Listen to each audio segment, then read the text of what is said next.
ป้านพี่น้องท่านผู้ฟังท่านก็ลองติดตามข่าวพอเถอะหลายอย่างไรนั้นเป็นต้นว่าพระอริยเมตไตรไม่ได้บังเกิดขึ้นในโลกของเราละที่นั่นที่นี่พระอรหันต์ได้เกิดขึ้นละพระพุทธเจ้าได้บังเกิดขึ้นละเป็นต้น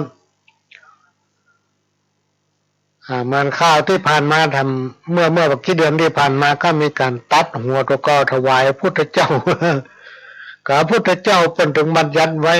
ในศีล5 ข้อเป็นธรรมะขั้นพื้นฐาน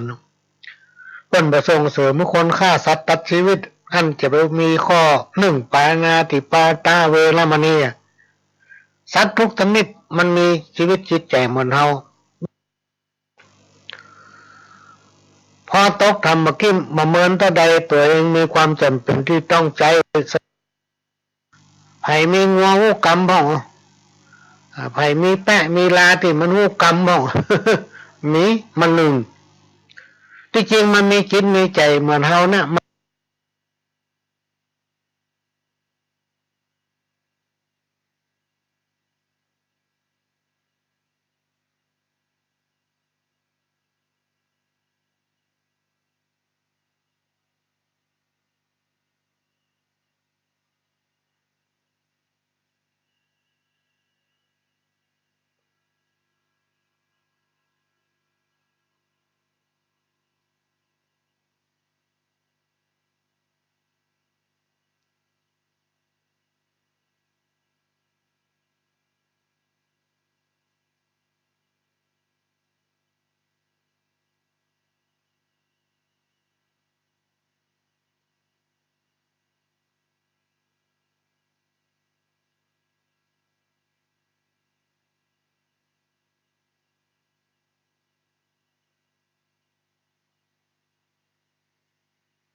มันสมองมันก็มีอย่างเรานะแต่มันอู้ไปได้ เมื่อทุกคนเกิดลูกออกมาแล้วเอานมสัตว์มาให้เขากินพอมันใหญ่ไปใหญ่ไปอุปนิสัยมันก็เปลี่ยนไปสอนกันยากว่าใครเชื่อฟังกรรมพ่อแม่ว่าใครเชื่อฟังกรรมครูบาอาจารย์และยิ่งมายุคปัจจุบันเนี่ยพอครูบาอาจารย์เคี่ยนร้อนน้อยตีร้อนน้อยไม่ได้ละเดือดร้อนไปเคี่ยนลูกผมเนี่ยยังไปตีลูกข้าเจ้าเนี่ยยังมันแตกต่างจากสมัยก่อนนักเพราะฉะนั้นสังคมในยุคพัฒนาเต็มร้อยเนี่ยพี่น้องตอนถูกฟังประเด็นนี้เต็มปันนะคะเพราะว่าเวลามีเหตุอย่างเกิดขึ้นกรรมนี่มันโหทั่วประเทศเลยพี่น้องตอนถูกฟังตั้งเฟซตั้งไลน์นี่สังคมข่าวสังคมอย่างเนี่ยมันนักเหลือเกินทุกอย่างมันมีความลับมันมีในโลกควันไฟไผ่ตึงห่อบกุ้มเหมือนกับข่าวที่กำลังดังอยู่เนี่ยเขาฟังแล้วเขาสลดใจพี่น้องตั้นแต่ฟังมันจะเท็จจะจริงขนาดไหนมั้งวะเพิ่นกำลังติดตามกันอยู่แต่ที่ปรากฏภาพเมื่อเขาหันก็คือว่ามีคนคนหนึ่งมีเพื่อนเคยติดคุกติดตารางโดยกันตามที่หันข่าวนะได้พอข่าวด้วยตัวเก่าพี่น้องตั้นแต่ฟังคงจะหูเคยติดคุกติดขังเคยกันหูจักกันทีนี้ออกมาก็มาเป็นเพื่อนที่ฮักกันเพราะเคยอยู่เคยกินด้วยกันเพื่อนมีปัญหาทางด้านการเงินขอเพื่อนใจเครดิตของเพื่อนนะไปกู้เงินให้กำเตอะตามข่าวนี่ก็2-3 แสนนะเสียคนนี้หรือว่าเพื่อนคนนี้ก็เอ็นดูเพื่อนจะสร้างเนื้อสร้างตัวตั้งเนื้อตั้งตัวหลังจากพ้นโทษมาหากว่าตัวเองพอมีฐานะที่จะกู้มีเคที่ไปกู้เงินมาให้ได้กับไปขอกู้เอามาให้เพื่อนใจพอตกทำมากิ้มมาเมินต่อใดตัวเองมีความจำเป็นที่ต้องใช้สตางค์ก็ไปทวงถามทวงแล้วก็ทวงถามก็ลบไปลบมาการที่มาหาโทรศัพท์เนี่ยพี่น้องต้อนฟังนี่สำคัญที่สุดเลยถ้าเอาโทรหาเปิ้นมาหาโทรศัพท์เนี่ยมันมาม่วนใจลงมันให้เอาส่งข้อความไปก็ดีเอาพยายามติดต่ออย่างไปก็ดีแล้วต่อมามันมีการตอบรับมาหาโทรศัพท์ซ้ำๆเนี่ยมันมาม่วนคนคนนี้ก็โทรไปคนดังหำไฟนึงก็มาหาโทรศัพท์ต่อมาก็มีการนัดหมายมาถ้าจะเอาก็มาถ้าฮื้อคือเงินก็มาหาบ้านเลยก็ไปหาบ้านตามข่าวนี่ก็ถูกจับขังไว้กักขังกักตัวไว้ได้เป็นวันต่อมาก็ถูกฆ่าพี่น้องตั้นดูฟังลองคิดพอพ่อเงินตัวเดียวเงินน้อยเดียวพี่น้องตั้นดูฟังว่าคุ้มค่ากับชีวิตของเราการช่วยเหลือคนเหมือนกันเพิ่มช่วยเหลือแล้วแทนที่จะสำนึกในพระคุณกับสำนึกไปสนองคุณโดยการฆ่านอกจากฆ่าแล้วยังเอารถเป็นถึงกันไปนอนตันดูฟังไปฝังดินนะเอาตัวศพไปฝังในดินด้วยทำคนละที่ถึงรถนอกไปจากนั้นยังเอาสารอย่างหลายๆอย่างมาลาดตัวศพเพื่อจะทำลายที่มาอู้นี่เพื่อให้พี่น้องตันดูฟังได้หูได้พึงสั่งวรและนำเอาเรื่องที่เราได้รับหูถึงเรื่องดีถึงเรื่องบดีเนี่ยบอกว่าจะเป็นข่าวตั้งทีวีตั้งเฟซตั้งไลน์ถ้าเป็นเรื่องดีก็เอาไปผสมผสานประยุกต์ใจสอนลูกเต้าเหล่าหลาน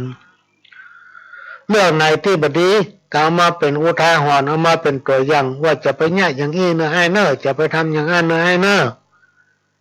ในฐานะที่เขาเป็นละอ่อนเขาเป็นลูกเป็นหลานพี่น้องต้านถูกฟัง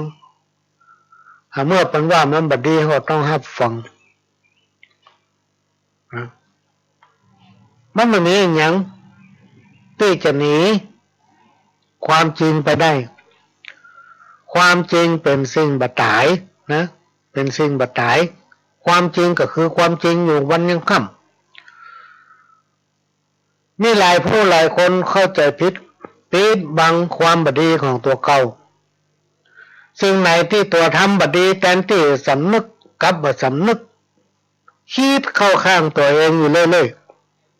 ๆอันเนี้ยเลยทำให้เกิดปัญหาสังคมพี่น้องท่านผู้ฟังเพราะว่าคนเฮามาหันแก้ตัวเองอันใดที่ตัวทำลงไปมันบดีแต่ก็ยังว่าถูกอยู่เนี่ย ก็ลองไผว่าบ่ถูกจังเพิ่นทำแล้วเนี่ยสิ่งทั้งหลายเนี่ยพี่น้องท่านผู้ฟังมันปิดบังกันบ่ได้ครูบาอาจารย์ท่านได้กล่าวไว้ว่าคนบ่ฮู้ผีฮู้คนบ่หันผีหันเหมือนกับคนสมัยก่อนเนี่ยเช่นปู่ย่าตายายของเฮาเนี่ยเปิ้นเอาผีย่ามื้อนึง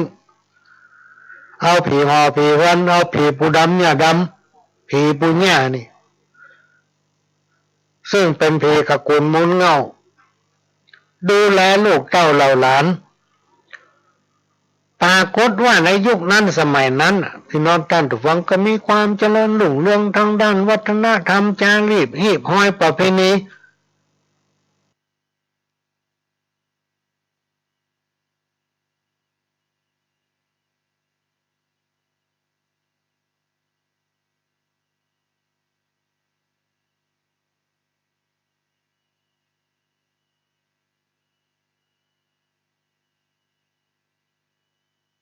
สืบตามมาถึงเฮาเนี่ยเพราะอย่างเพราะเปิ้นมีความเชื่อว่าสิ่งลี้ลับนั้นมันมีตัวมันมีตน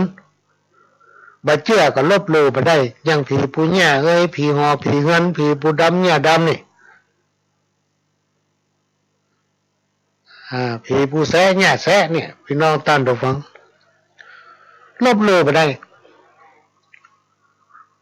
บอกว่าเขาจะไปที่ไหนตั้งเหนือตั้งใต้พ่อแม่พ่อแม่เว้ยเปิ้นจะเอากำเข้ากำน้ำ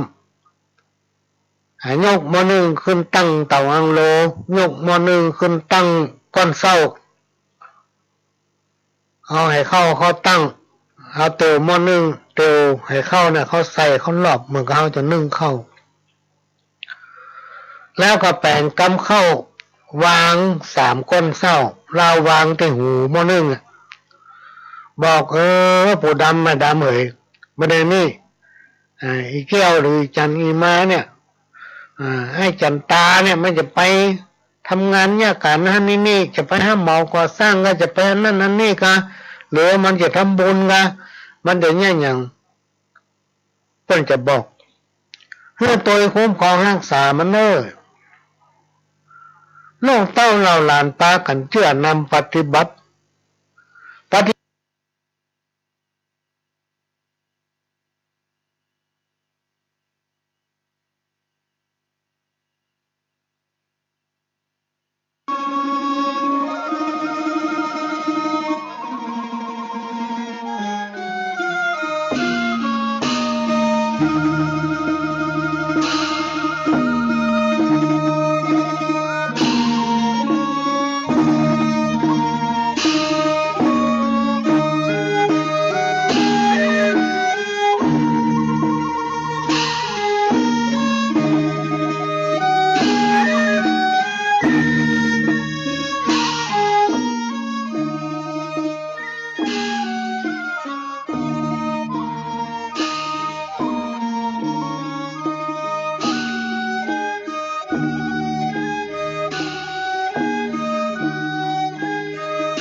ไว้สาในปรมีธรรมพระเถระครูบาอาจารย์พระภิกษุสงฆ์สามเณรทุกตนทุกองค์ขอสวัสดีพี่น้องท่านผู้ฟังพ่อน้อยพ่อหนานพ่ออุ้ยแม่อุ้ยที่รับฟังรายการจากสถานีวิทยุกระจายเสียงพระพุทธศาสนาแห่งชาติและสังคมขึ้นเพื่อการศึกษาพระพุทธศาสนาและวัฒนธรรม FM 104.50 เมกะเฮิรตซ์จากวัดไฝหินวัดไฝหินตั้งอยู่หลังมหาวิทยาลัยเชียงใหม่ตำบลสุเทพอำเภอเมืองจังหวัดเชียงใหม่หลังมช.พี่น้องท่านผู้ฟังและก็ได้รับการอนุเคราะห์จากท่านผู้อำนวยการสถานีพัฒนาคุณภาพชีวิต FM 92.25 วัดหลวงประแดงมหาวิหารก็ได้นำเอาเสียงรายการนี้เผยแพร่สู่พี่น้องท่านผู้ฟังแถมสถานีหนึ่งและก็สถานีวิทยุ FM 98.75 คลื่นธรรมะของชุมชนวัดห้วยตองซักตำบลขวางเปาอำเภอจอมทองจังหวัดเชียงใหม่วันนี้เป็นวันอาทิตย์พี่น้องท่านผู้ฟังวันที่16ก็เป็นวันที่หลายคนหลายท่านเพิ่นมีความหวัง เพราะว่าตอนบ่ายมามันผสมหวังเป็นหยังก็เดียววันที่1แก้ตัวใหม่อีน้อง ก็เป็นความหวังทุกวันที่16ทุกวันที่1วันนี้ก็ได้มาพบปะพี่น้องท่านผู้ฟังวันปกติเป็นประจำทุกวันอาทิตย์ตั้งแต่เวลาบ่ายโมงไปจนถึงบ่าย3 โมงโดยก้าวกับผมพ่อหลวงสว่างธาตุอินจันทร์ประธานเครือข่ายกองทุนแม่ของแผ่นดินจังหวัดเชียงใหม่และ8จังหวัดภาคเหนือประธานคณะที่ปรึกษาผู้ตรวจราชการภาคประชาชนจังหวัดเชียงใหม่และก็รองประธานศูนย์ประสานงานกองทุนแม่ของแผ่นดินแห่งชาติก็มาพบปะพี่น้องท่านผู้ฟังเหมือนปกติซึ่งหายไปเมินพี่น้องท่านผู้ฟังมันมีปัญหาเกี่ยวกับสุขภาพก็เริ่มมาตะวานี้เกือบไม่ได้มาเหมือนกันนะ พบปะพี่น้องท่านผู้ฟังก็นำเอาสาระสปะแล้วก็สาระธรรมกรรมเก่ามาเล่าโอ้สู่กันฟัง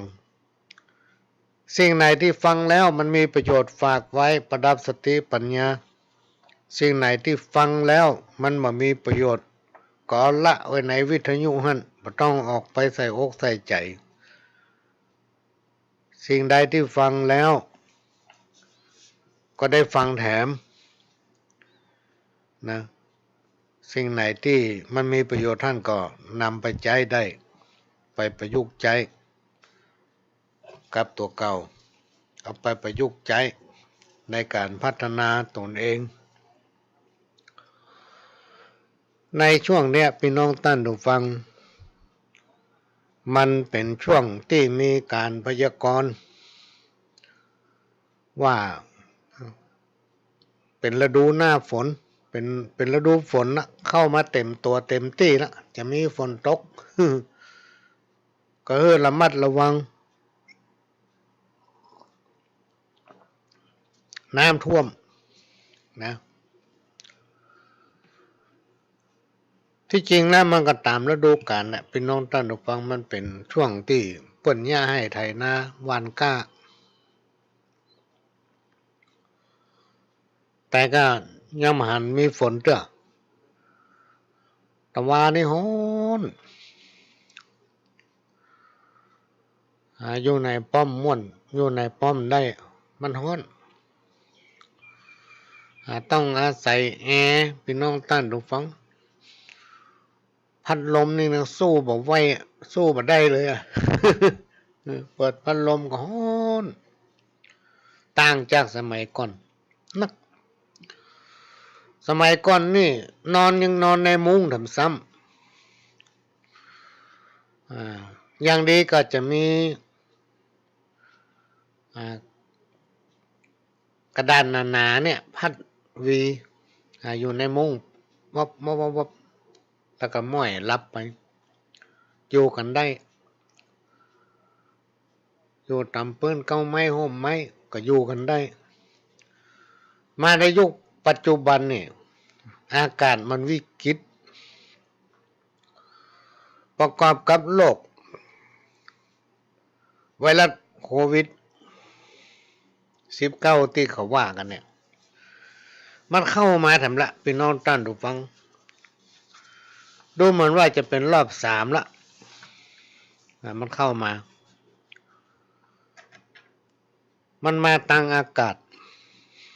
ตอนนี้ทางจังหวัดหรือทางผู้บริหารประเทศเพิ่นก็มีการรณรงค์ให้อสมให้กลุ่มแกนนำให้ผู้นำไปประสานประชาสัมพันธ์บอกพี่น้องชาวบ้านว่าเพิ่นมีวัคซีนป้องกันโควิด19มาบริการไปสำรวจว่าไผพ้องที่จะฉีดวัคซีนตัวนี้หลายจังหวัดตามที่เขาได้หันในภาพในข่าวเพิ่นก็มีการเริ่มฉีดกันละแต่ในเชียงใหม่บ้านเฮานี่กำลังมีการประชาสัมพันธ์แล้วก็ช่วงที่ผ่านมาก็ดูเหมือนว่าจะมีทางคณะผู้บริหารระดับจังหวัดเกี่ยวกับงาน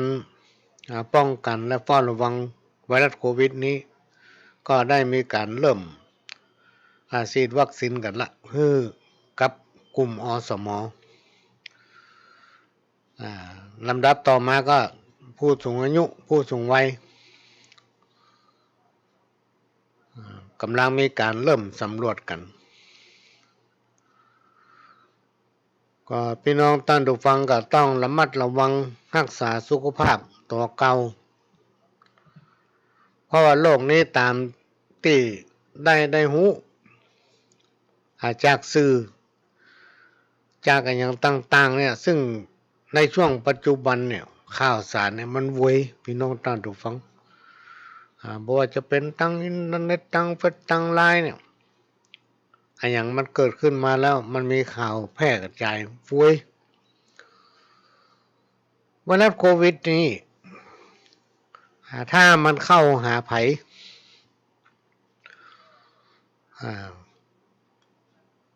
โอกาสที่จะหายมันขึ้นอยู่กับสุขภาพของไผของมันถ้าสุขภาพเฮาดีแข็งแรงสมบูรณ์บ่เป็นพยาธิบ่มีโรคอื่นมาแทรกซ้อนโอกาสที่หายก็มีนักแต่ถ้าสุขภาพเฮาบ่ดีโอกาสที่จะหายก็บ่ค่อยมี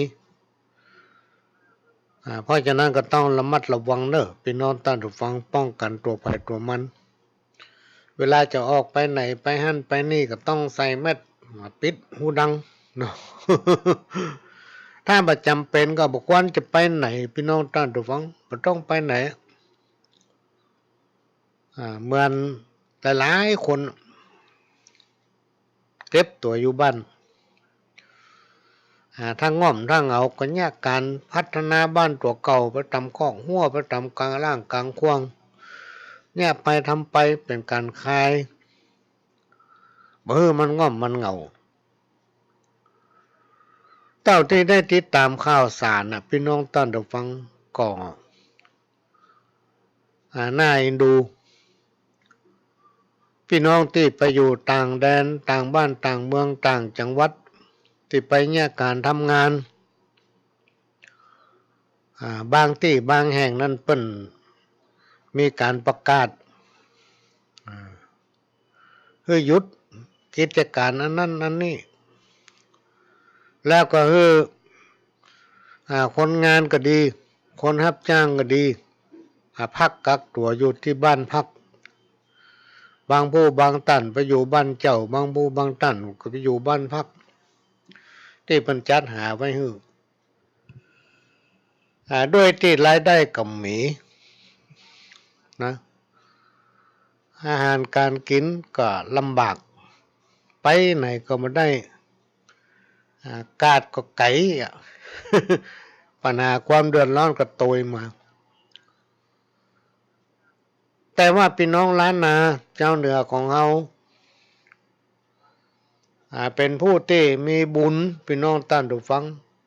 พี่น้องคนดีคนฟังทุกท่านต่างผู้ต่างเป็นคนบุญคำว่าคนบุญนั่นก็คือมีความอุดมสมบูรณ์หลากหลายประการโดยเฉพาะพี่น้องเมืองเหนือล้านนาของเราเนี่ยที่เป็นลำเป็นลือว่าเป็นเมืองอู่เข้าอู่น้ำในน้ำมีป่าในนามีเข้าตำคอกหัวเนี่ยมีพักไม้ไส้เครือที่เก็บกินได้สามารถประทังยังชีพของตนเองเพื่ออยู่ได้ทั้งนี้มันจะอยู่ที่ความขยันนะพี่น้องท่านผู้ฟังเขาจะต้องมีความขยันหมั่นเพียรอย่างฤดูฝนเข้ามาถึงเนี่ยอะไรที่มันจะกินได้ก็เอาปลูกเอาฝังรอบบ้านรอบจองต่ำคลองหัวคลองเฮาทำมือมันสะอาดหูสะอาดตาเมื่อมันมีผลออกมาก็สามารถเก็บมาเป็นอาหารได้จะทำให้เรายังชีพอยู่ได้เรื่องเข้าเรื่องอย่างนี้พี่น้องตังเหนือเราพี่น้องล้านนาเรานี่บ่พอเดือดร้อนตะใดเพราะเราย่าให้ไถนาทำนานี่อู้ถึงพี่น้องบ้านเราที่เราไม่ได้ไปไหนประการทำประการหนึ่งพี่น้องตั้งแต่ฟังเปิ่นเล่าลือกันว่าไวรัสโควิดนี้มันกลัวความร้อนมันกลัวความร้อนฮ้อนตาใดดีตาอันน่ะพี่น้องตั้งแต่ฟังบางการว่าไล่ให้มันหนี เพราะนั้นอาหารการกินเนี่ยก็คือกินอาหารที่มันร้อนน้ำก็กินน้ำร้อนไม่ได้กินน้ำเย็นโบราณอาจารย์หลายผู้หลายต้านผู้ฮู้เพิ่นยังบอกว่าเวลาเฮาเมื่อยเฮาไข้ก็ดีเฮาอยู่กับบ้านกับจองก็ดีถ้าไผฮู้ซึ่งหนาวคือห่มผ้าจะไปให้ร่างกายเย็นวะ เพราะไวรัสโควิดมันชอบโดยเฉพาะมันมาตามอากาศนะมันมาตัวอากาศระมัดระวังการพบปะคนบางทีเฮาบ่เป็นแต่เฮาบ่สามารถที่ฮู้ได้ว่าไผคนใดคนหนึ่งติดที่มีโรคไวรัสโควิดเนี่ยแอบแฝงอยู่ในตัวมันเป็นโรคห่าพี่น้องท่านผู้ฟังมันก็ห่าลงกินไก่ถ้ามันลงที่บ้านไหนเนี่ยไก่มดเป็นเหล้ามันเป็นโรคห่านั่นน่ะโรคห่าตัวเนี้ยพี่น้องท่านผู้ฟังมันกลัวความร้อนคนที่มีสุขภาพดีก็เป็นหยังคนที่พอมีสุขภาพดีมีโรคภัยไข้เจ็บแฝงอยู่ในตัวนั่นอันตรายอันนี้ก็ฝากเพื่อพี่น้องคนดีคนฟังทั้งหลายได้รักษาตัวเก่าวันนี้ก็จะนำเอาสาระสปะร้อยอันปันเรื่องมาเล่าสู่กันฟังโดยจะยกหยิบเอามงคล38บางข้อมาฝากเป็นข้อคิดมาฝากเป็นของขวัญในฤดูฝน เพิ่นว่าตอนเนี้ยกรมอุตุเพิ่นแจ้งมาเด้อพี่น้องท่านผู้ฟังว่าตอนเนี้ยเป็นฤดูฝนเข้ามาเต็มตัวเลยจะมีฝนฟ้าคะนองตึงวันนะอีเนาะเพราะมันเป็นฤดูของมันละก็รอพอไปเนาะจากเพิ่นประชาสัมพันธ์มาวันนี้เป็นวันที่3ละก็ยังมีแดดอยู่ยังหันมีเข้าฝนเตื้อ ก็อาการวิกฤตเสียได้ตกก็ตกนักเสียไม่ได้ตกก็บ่ตกบางทีตกทั้งบ้านเฮาทั้งบ้านอื่นบ่ตกห่างกันไปน้อยเดียวเพิ่นห้องฝนตกมาทั่วฟ้าก็จะยิบยกเอามงคล38บางข้อมาฝากเป็นของขวัญข้อหนึ่งบ่คบคนพาลคือบ่เข้าไปหาบ่เข้าไปใกล้คนพาลคนพาลก็คือคนนิสัยบ่ดีเนี่ยพี่น้องต้อนดูฟังเฮารู้ว่าคนเนี้ยนิสัยมันบ่ค่อยดีปากมันก็บ่ดีตัวชอบว่าคนนั้นว่าคนนี้เอาเรื่องตั้งเหนือตั้งใต้ไปใจเรื่องของตัวเอามาอู้ได้กินไหนดีฮั่นพอได้กินตั้งหน้าก็ละตั้งหลังไปตั้งหน้าที่ติ๊กหน้ามันถึงยุ่งวันค่ำถ้าหูว่าคนเนี้ยมีอุปนิสัยอย่างเงี้ยก็บดีเข้าไปใกล้บดีเข้าไปหาบ่เข้าไปใกล้คนพาลบ่เข้าไปใกล้คนบดีบ่เข้าไปใกล้คนที่มันปากบดีบ่เข้าไปอู้ไปคุยกับคนที่มักจะอู้เรื่องบ่ใช่เรื่องของตัวเก่าว่าคือเปิ้นตั้งเหนือตั้งใต้ด้วยบ่สวมง่อนตัวเฮาฮู้เป็นคนนิสัยอย่างเงี้ยจะไปเงี่ยงหูฟังมันจะไปเข้าใกล้มันเด็ดขาดปล่อยมันอยู่คนเดียวมันเรียกว่าบ่ต้องไปพบปะบ่ต้องไปสังสรรค์กับคนประเภทนี้เว้นคนพาลฮื้อไก่เหมือนกรรมโบราณที่เปิ้นกล่าวไว้ว่าเว้นหมาฮื้อปอศอกเว้นอีวอกฮื้อปอวาเว้นคนป่าลาฮื้อไก่แสนยศเนี่ยคนไหนที่มันเป็นคนพาลคนปากบดีขี้ว่าฮื้อเปิ้นเรื่องของตัวเต็มก้นเรื่องของตัวนี่เต็มง่อนปิดไว้เหียว่าฮื้อก้าคนอื่นคนอย่างเนี้ยจะไปใกล้มันเด็ดขาดเนอะพี่น้องตาดูฟังเว้นมันไก่ข้อที่สองฮื้อคบกับบัณฑิตคำว่าบัณฑิตแปลว่าเป็นคนผู้ที่มีปัญญานะ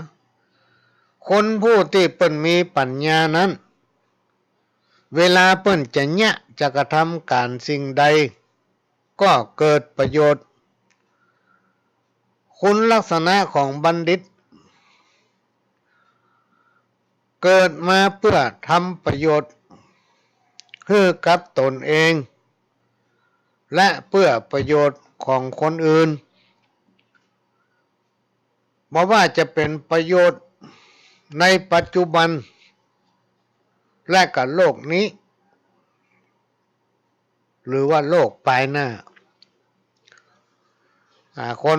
ที่เป็นราชบัณฑิตเนี่ยพี่น้องท่านผู้ฟังเพิ่นถือว่าเป็นคนที่มีภูมิปัญญาเป็นผู้ที่มีความรู้มีสติปัญญาสิ่งไหนถ้าบ่ใช่เรื่องของตัวเก่านี่เพิ่นถึงบ่สนใจละเพราะว่ามันจะเรื่องอย่างเฮาถ้าหันไผที่เป็นลูกเป็นหลานเป็นคนดีกระทำในสิ่งที่บ่ถูกต้องเพิ่นอาจจะบอกจะเตือนเต้าที่เปิ้นจะทำได้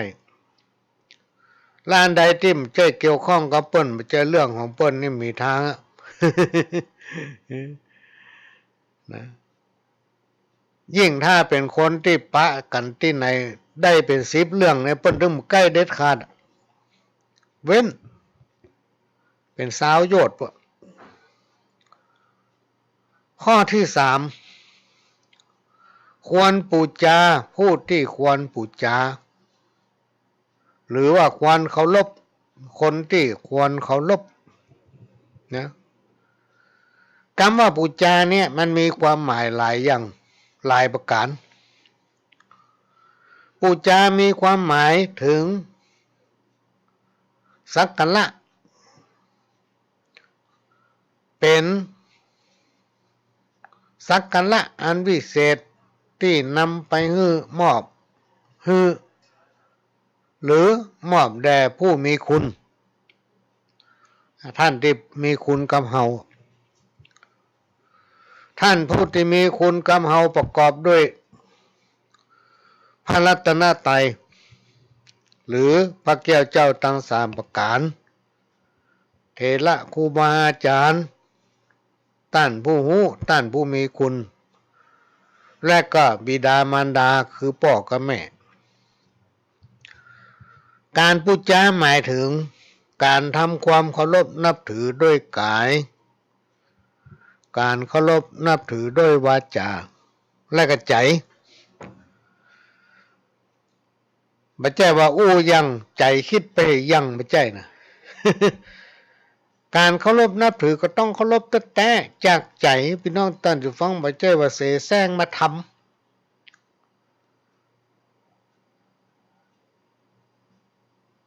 ทุกอย่างต้องทำด้วยใจ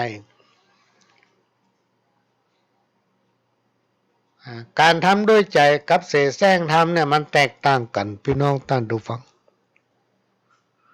ไอ้คนที่เสแสร้งเนี่ยโอ้บาปาธนาได้ปะหลายคนเอามาโอ้ฟังว่าโอ้มันเนี่ยมาเสแสร้งเนี่ยแต่เหรอว่า อยู่ต่อหน้าเอาโอ้ไปอย่างพอรับหลังโอ้ไปห้ามยังเมื่อเขาได้กำเฮาเนี่ยโอ้ลากแม่น้ำตั้งห้าตั้งหกตั้งเจ็ดตั้งแปดมามาให้สะอื้น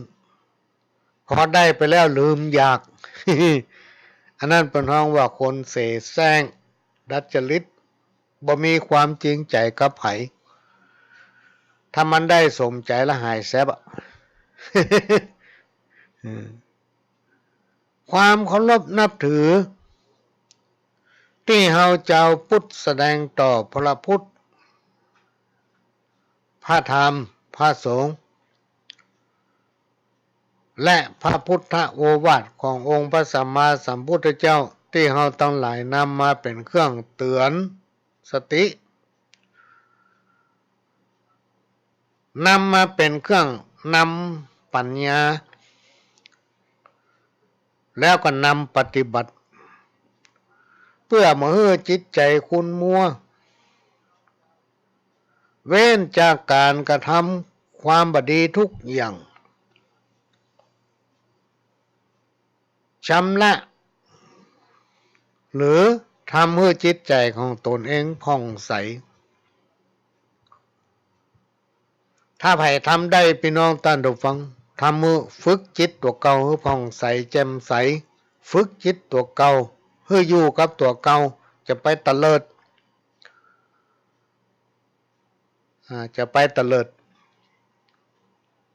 ฝึกตัวเก่าให้เป็นตัวเอง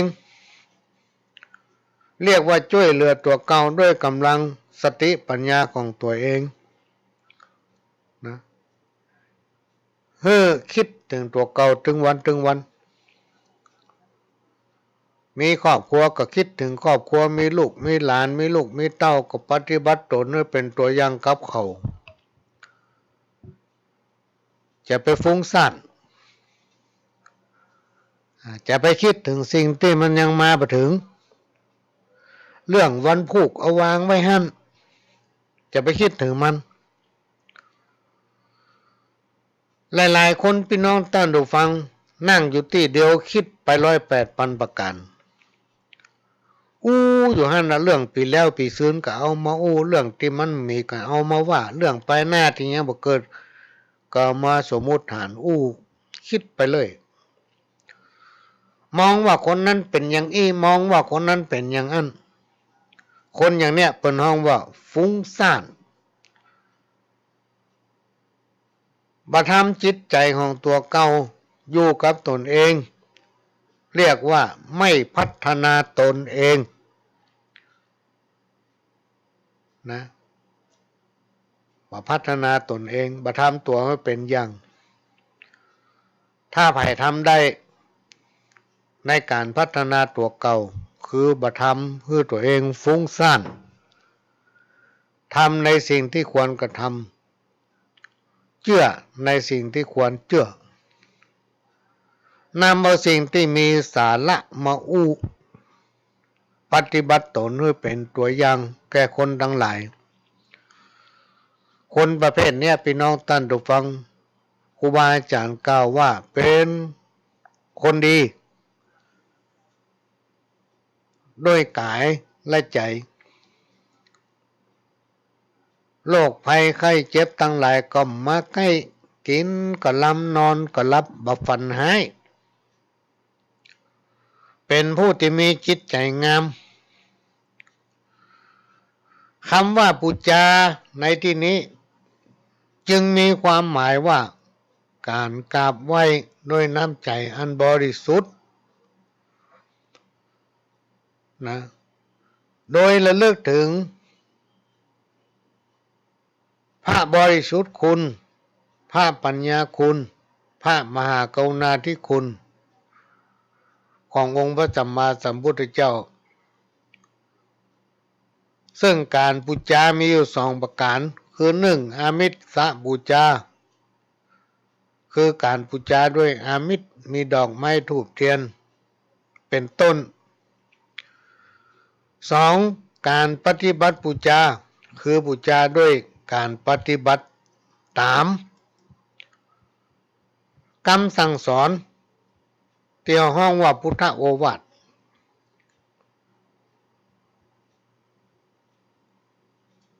ที่มันใกล้ตัวเฮาที่สุดก็คือถ้าเฮาเป็นครอบครัวก็คือการเคารพถ้าเป็นผัวก็เคารพเมียถ้าเป็นเมียก็เคารพผัวมีอันใดก็อู้กันไปพี่น้องท่านผู้ฟังในครอบครัวนั่นจะต้องซื่อต่อกันถ้าครอบครัวไหนบ่ซื่อบ่ใส่ต่อกันเนี่ยมันอยู่กันถึงไปถึงบ่ฮอด ก็คือแม้แต่ครอบครัวของตัวเก่ายังพัฒนาบ่ได้พี่น้องท่านผู้ฟังและจะไปพัฒนาไผตัวเองยังช่วยเหลือตัวเก่าบ่ได้เลยไปยังบ่ฮอดเลยและจะพัฒนาคนอื่นได้อย่างใดจะเป็นตัวอย่างคนอื่นได้อย่างใดอันเนี้ยคนเราต้องพิจารณาพี่น้องท่านผู้ฟังก่อนที่เราจะไปว่าไผจะพอไผต้องพอตัวเก่าจะไปลืมตัวเก่าแต่ว่านี่โอ้เรื่องลืมตัวคนเราทุกคนถ้าบ่ลืมตัวก็จะทำให้สังคมชุมชนนั้นอยู่เย็นเป็นสุขได้ที่มันบ่อยู่เย็นเป็นสุขทั้งวันนี่บึดกับเรื่องหนึ่งบึดกับเรื่องหนึ่ง เพราะอย่างเพราะแต่ละคนนั้นลืมตัวเอาตั้งเหนือมาใส่ตั้งใต้เอาตั้งใต้ไปใส่ตั้งเหนือความสงบทุกข์ก็เกิดขึ้นมาได้สักเตื้อพ่อกับแม่โบราณอาจารย์ท่านเปรียบไว้ว่าเป็นพระองค์แรกของลูกพ่อกับแม่เป็นพระองค์แรกของลูกในฐานะที่เขาเป็นพ่อคนในฐานะที่เขาเป็นแม่คนจัดว่าเป็นผู้ที่ประเสริฐเพราะฉะนั้นเขาจะต้องทำตัวอย่างเพื่อเป็นตัวอย่างกับลูกกับบรรดาญาติมิตรกับบรรดาลูกหลานทั้งหลายเพราะเขาเป็นพระองค์แรกของลูกเป็นพระที่อยู่กับบ้านจะต้องปฏิบัติตนให้เป็นบิดามารดาของบุตร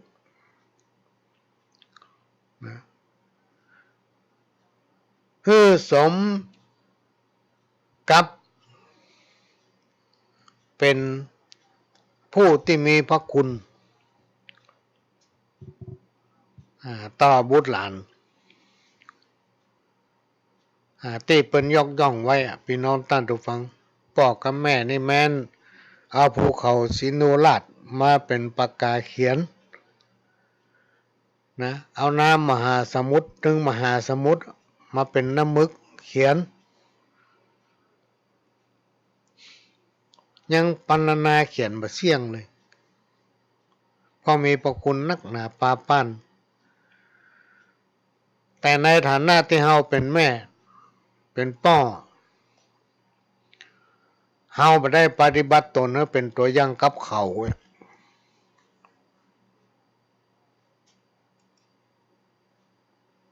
เนี่ยอายตัวเก่ามีหลายผู้หลายท่านพี่น้องท่านผู้ฟังมาแสดงความคิดเห็นแล้วอู้หูฟังว่าคนนั้นเป็นอย่างนั้นคนนี้เป็นอย่างนี้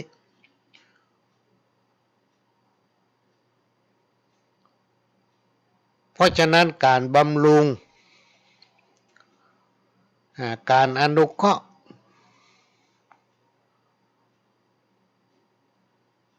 บิดามารดามีอยู่สองอย่างคือหนึ่งบำรุงภายนอกสองบำรุงภายใน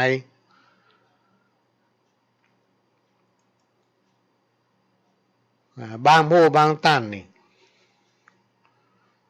หน้าแห้งขึ้นแห้งล่อง พ่อหยังพ่อมาทำแบบคือกับลูกกับเต้ามาทำแบบคือกับสังคมชุมชนเลยได้บำรุงตัวเก่า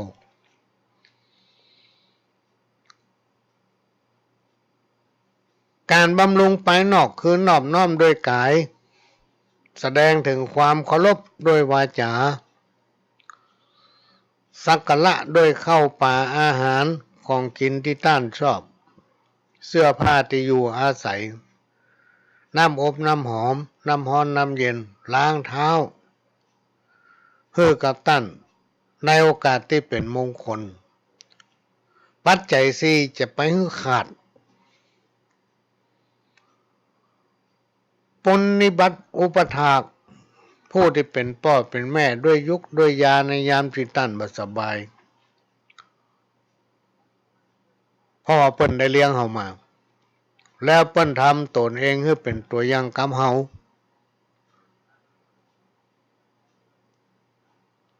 อันนี้คือการบำรุงภายนอกการบำรุงภายในเป็นต้นว่าดำรงไว้ซึ่งวงตระกูลประพฤติปฏิบัติตนให้เป็นคนดีรักษาน้ำใจต้านให้ดีที่สุดเท่าที่ทำได้ลูกกตัญญูกตเวทิตาคุณเนี่ยพี่น้องท่านผู้ฟังคือลูกที่รู้จักบุญคุณของบิดามารดาและกระทำการตอบแทนบุญคุณของท่านย่อมเป็นมงคลนะกับตนกับตัวพ้นจากภัยต่างๆพ้นจากทุกข์บ่ว่าจะไปเนี่ยการทำงานทำธุรกิจอะไรอย่างก็ประสบความสำเร็จบ่ว่าจะอยู่ในตำแหน่งฐานะใดย่อมได้รับการยกย่องสรรเสริญจากนักปราชญ์เป็นสิริมงคลแก่ตนเองทั้งภพนี้และภพหน้าเพราะพ่อแม่เป็นผู้ที่มีพระคุณพ่อแม่เป็นพระองค์แรกของโลกของลูกเป็นถึงพรหมเป็นถึงเทวดาเป็นถึงตู้ ATM ฮือกับลูกพ่อกับแม่สามารถสละชีวิตของตนเองเพื่อลูกได้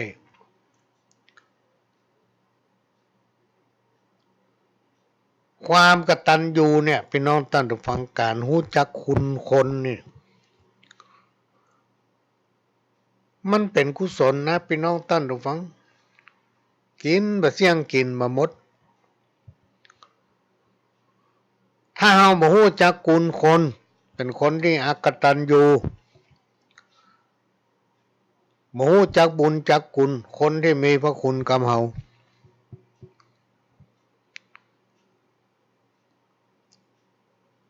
มันจุตัวเก่าถึงบ่ได้พี่น้องตาฟังมันถึงอยู่ในจิตสำนึกของเฮานะมันทำมือเฮานั้นบ่มีความเจริญบ่ว่าจะเป็นในหน้าที่ในภารกิจในครอบครัวของตนเองเรียกว่ามันมีความสำเร็จในชีวิตของตัวเก่าเพราะเฮาเป็นคนอกตัญญูเหมือนกับคำครูบาอาจารย์ที่เพิ่นกล่าวไว้ว่าอย่าเพลินถือว่าเงินนั้นเป็นใหญ่จิตใจเหนือสิ่งใดล้ำค่าความสุขความทุกข์อยู่ที่ใจคนเฮาทุกคนว่ายวนอยู่กับผลของกรรมพี่น้องท่านผู้ฟังไผทำอย่างใดได้อย่างนั้นบ่เชื่อลองพอไปเถอะคนเฮาทุกคนมีความดี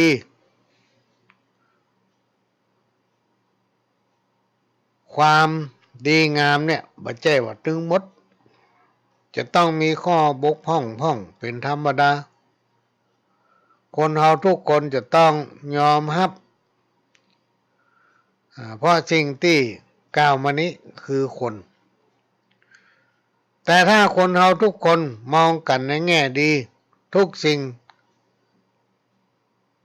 แม้จะมีปัญหาและอุปสรรคก็ย่อมจะสำเร็จได้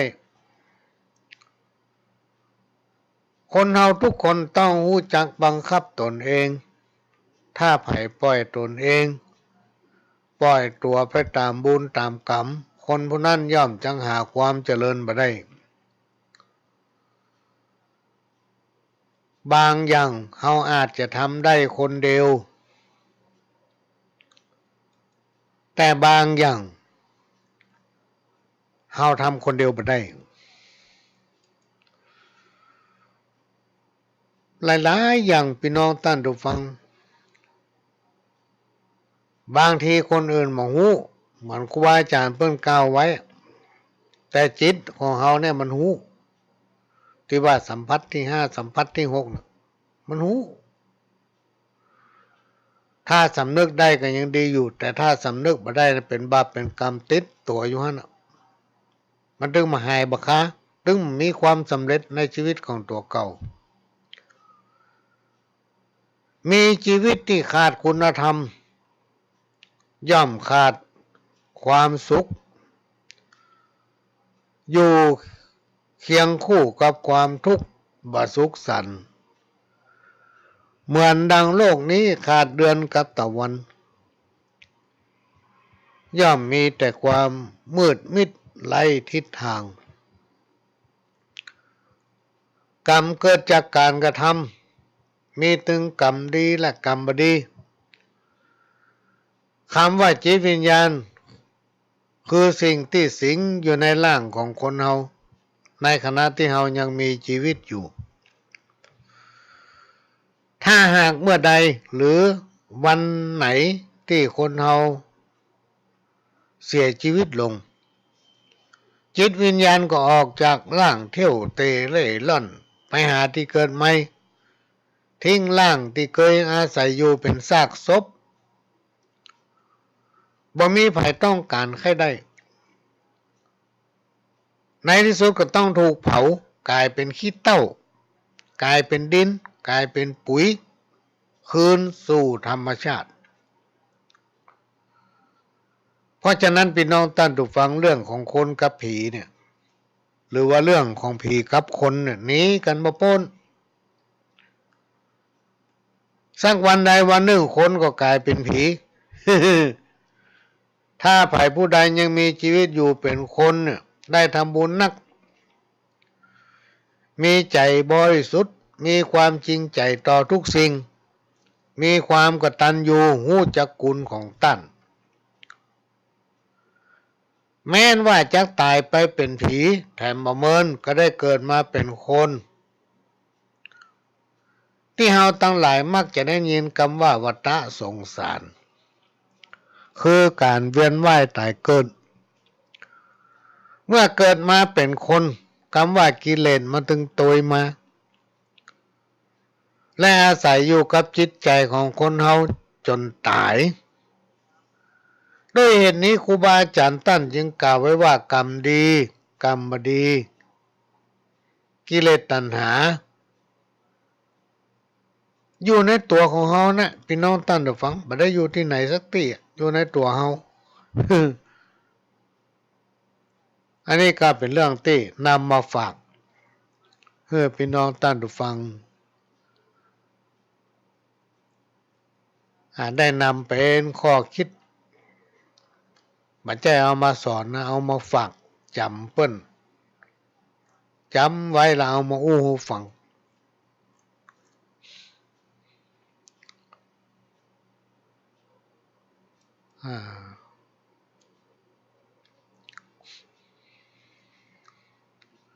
ทำอันหนึ่งพี่น้องท่านผู้ฟังที่เป็นเรื่องที่มีหลายผู้หลายท่านถามและขอฝากเอามาอู้ในสมัยก่อนเนี่ยผู้รักผู้ใหญ่อีพ่อไอ้แม่พ่ออุ้ยแม่อุ้ยเปิ้นมักจะสอนลูกสอนหลานว่าบอกว่าจะเป็นพ่อใจแม่ยิงจะต้องรักษามารยาทเป็นต้นว่า1ไฟในอย่านำออก2ไฟนอกจะไปนำเข้าข้อที่3จงฮื้อปันสิ่งของแก่คนที่ควรฮื้อข้อที่4บ่ควรฮื้อปันสิ่งของแก่คนที่บ่ควรดีฮื้อข้อที่5ควรนั่งฮื้อเป็นสุขข้อที่6ควรนอนฮื้อเป็นสุขข้อที่7ควรกินฮื้อเป็นสุขข้อสุดท้ายควรนอบน้อมเทวดาในบ้านไฟในอย่านำออกซึ่งมีความหมายว่าอย่านำเอาเรื่องภายในบ้านของตัวเก่าไปอู้ให้คนอื่นฟังเรื่องอย่างกระจ้างเรื่องภายในครอบครัวของตัวเก่าในบ้านของตัวเองจะไปอู้เปิ้นฟัง เปิ้นว่าอย่าไฟในอย่านำออกเรื่องภายในครอบครัวของตนเองจะเอาไปอู้เปิ้นฟังแง่หยังมันเป็นเรื่องภายในครอบครัวของตนอาจจะพัฒนาอย่างใดจะแก้ไขอย่างใดอยู่ที่ตัวเก่าบ่มีคนอื่นไผมาช่วยหรอกมันเป็นเรื่องภายในของตัวเองไผก็มาช่วยบ่ได้ไฟนอกอย่านำเข้ามาในบ้านไฟนอกอย่านำเข้าหมายความว่าอย่านำเอาเรื่องตั้งนอกที่มันเป็นเรื่องบดีเข้ามาในบ้าน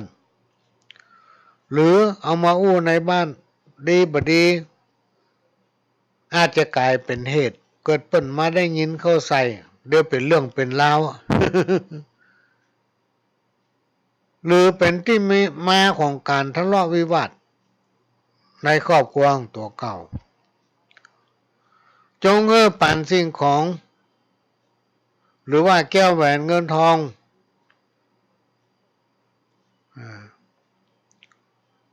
แก่คนที่ควรฮื้อคนใดที่จ้างยืมของเปิ้นยืมของเปิ้นมาใช้แล้วพอตนเองลืมตาอ้าปากได้หรือว่าพอได้มาก็เอาคืนฮื้อเปิ้นคนประเภทนี้สมควรฮื้อไปขอความช่วยเหลือกับไผก็ต้องฮื้อ เพราะมันเป็นคนที่ยืมแล้วเอามาคืน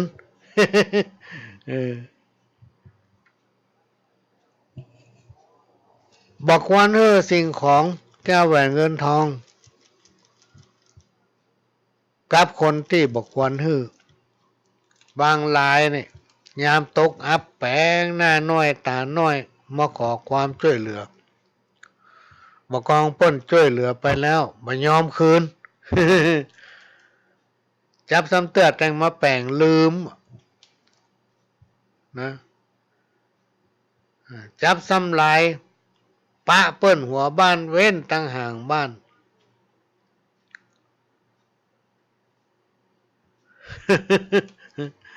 อันเนี้ยพี่น้องตั้นฟังลองกึดพอเนี่ยมันมีก็ว่ามีหลายคนเอามาอู้ฟังขอมาอู้คำเตอะปะหลวงนี่หรอ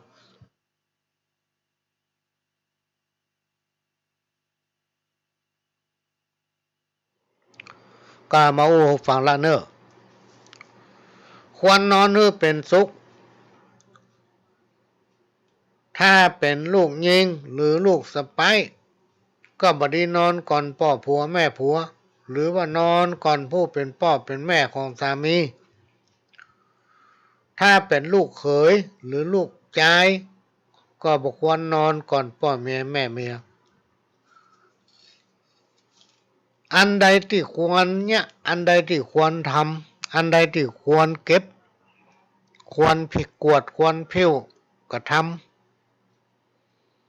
อันอย่างให้มันเรียบร้อยก่อนที่จะพักผ่อน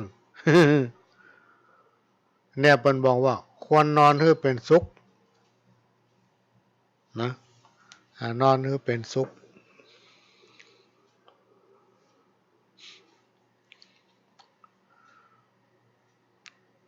ควรกินให้เป็นสุขถ้าเป็นลูกสะใภ้หรือว่าลูกยิงก็บอกควรกินข้าวหรือว่ากินอย่างก้อนพ่อผัวแม่ผัวถ้าเป็นลูกเขยลูกชายก็บอกควรกินอย่างก้อนพ่อเมียแม่เมีย นะ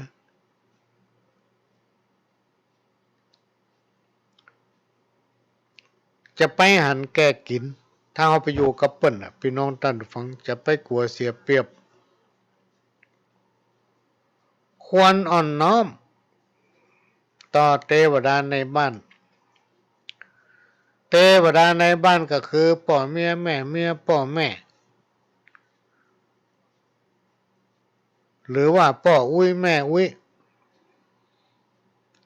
ปู่ป้าลุงเอาอาที่อยู่ด้วยกัน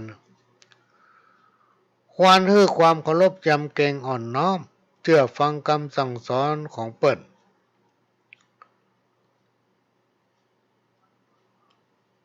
เมื่อเปิ้นหันว่าเฮาเป็นคนดีอยู่ในโอวาทอยู่ถ้อยฟังกรรมสิ่งที่บดีเฮาบ่ทำสิ่งที่เปิ้นว่าบดีเนี่ยเขาก็มาเนี่ยเพื่อให้ได้สบายใจพี่น้องท่านทุกฟังเปิ้นก็มีความสุขเฮาก็มีความสุขถ้าผู้ใดปฏิบัติดังที่กล่าวมาแล้วโบราณอาจารย์ต้านกล่าวไว้ว่าจักอยู่เย็นเป็นสุขหิมาก้าขึ้นนะอายุมั่นยืนยาวเกิดอันใดก็สมกรรมปรารถนาแต่ถ้าภัยบ่ทำอย่างที่กล่าวมาแล้วเป็นคนอกตัญญูหมูจะคุณคนเนี่ยเป็นคนที่ว่าคือเปิ้นติ๊กแล้วบ่ชวมงอนตัวหิบ่มากล้ามาขึ้น หิมาก็หายได้มาก็หายได้มาก็หายบางทีได้มาแล้วบ่กุ้มกินกุ้มใจนอนก็บ่ค่อยหลับอยู่ไหนก็บ่ค่อยม่วนที่มันอยู่บ่ม่วนคือมันอยู่บ่ได้พี่น้องท่านฟัง เล็กจีก้นนั่งก็ม่วนนะต้องเสาะว่าหากินต้องอันนั้นอันนี้พ่ออย่างพ่อบาปกรรมที่มันบ่สำนึก ในบุญคุณการเป็นคนอากตันยูเนี่ยบดีนะพี่น้องท่านฟังลองสังเกตพอเนาะคนที่มันลืมตัวได้ง่ายๆเนี่ยลองสังเกตพอเตอะความเจริญตึงมีลดพระธรรมคำสั่งสอนเป็นเสมือนน้ำทิพย์สะล้างความเศร้าหมองหรือว่าขจัดความหมองจิตหมองใจพระเถระครูบาอาจารย์พระสงฆ์องค์เจ้านี่เปรียบเหมือนจิตแพทย์ทำหน้าที่คอยเยียวยารักษาโรคทางใจนะวัดวาอารามนี่เป็นสถานที่สงบพี่น้องท่านผู้ฟังการว่าไผได้ไปพักอยู่ในวัดวาอารามหม่อนอกหม่อนใจหรือว่าจิตใจนั้นสงบ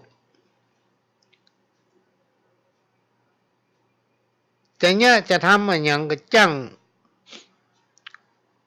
ถ้ามันมีคนติ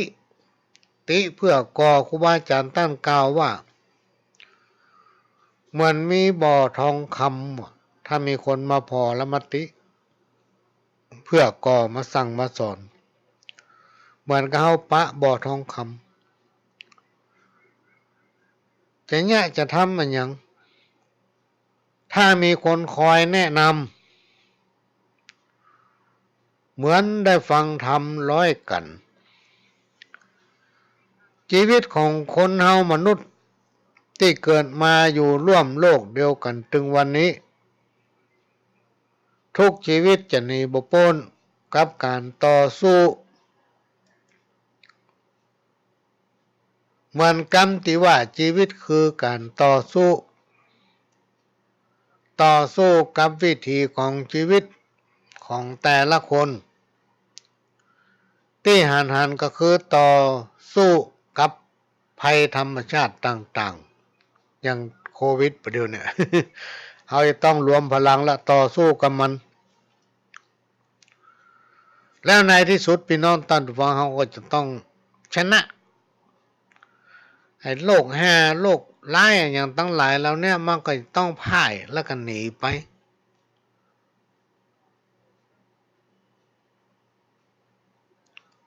การต่อสู้ของคนมนุษย์เฮา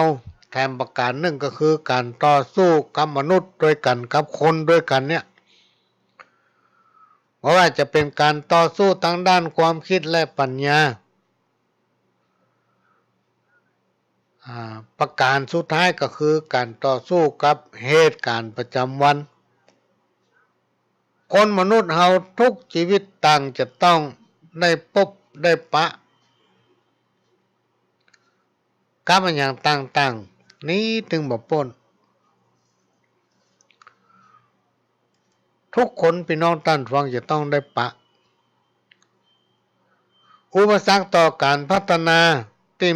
มีอยู่ในสังคมถึงวันนี้ที่มันเป็นอุปสรรคต่อสังคมถึงวันเนี่ย1 คนหันแก่ตัวอันที่สองก็คือคนที่มันจะแย่ยังก็กลัว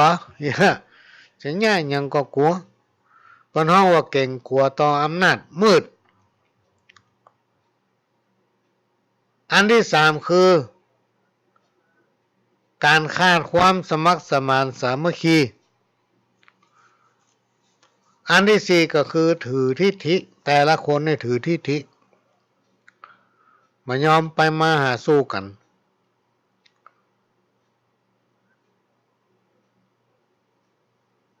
และก็ชอบตำหนิคนอื่นชอบตำหนิเปิ้นจี้นิ้วใส่เปิ้นติ๊กแถมข้อหนึ่งคือเป็นผู้ที่มีความสงสัยตลอดอันใดก็เป็นอันสงสัยให้ตกประเสี่ยง แถมประการหนึ่งก็คือแย่งกันเป็นใหญ่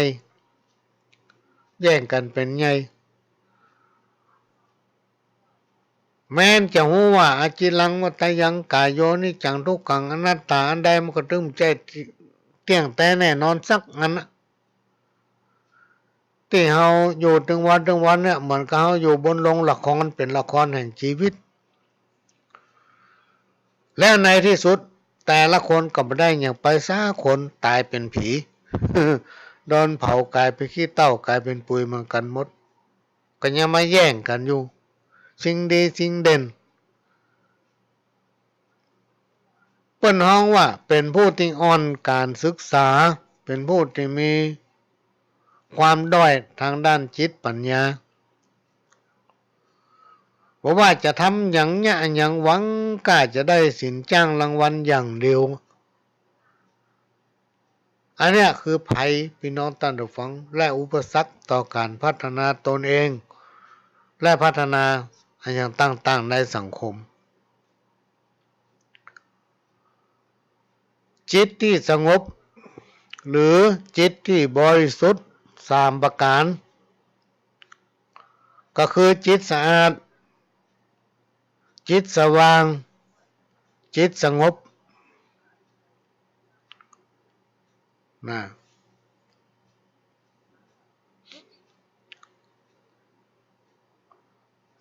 ต้องสำรวมพี่น้องท่านผู้ฟัง สำรวมไว้คนที่จิตบ่สงบเนี่ยมันมักจะคิดไปเลยปากก็วุ้ยใจก็วุ้ยคิดหากับเรื่องเก่าก็เอากับเรื่องคนอื่นมาคิด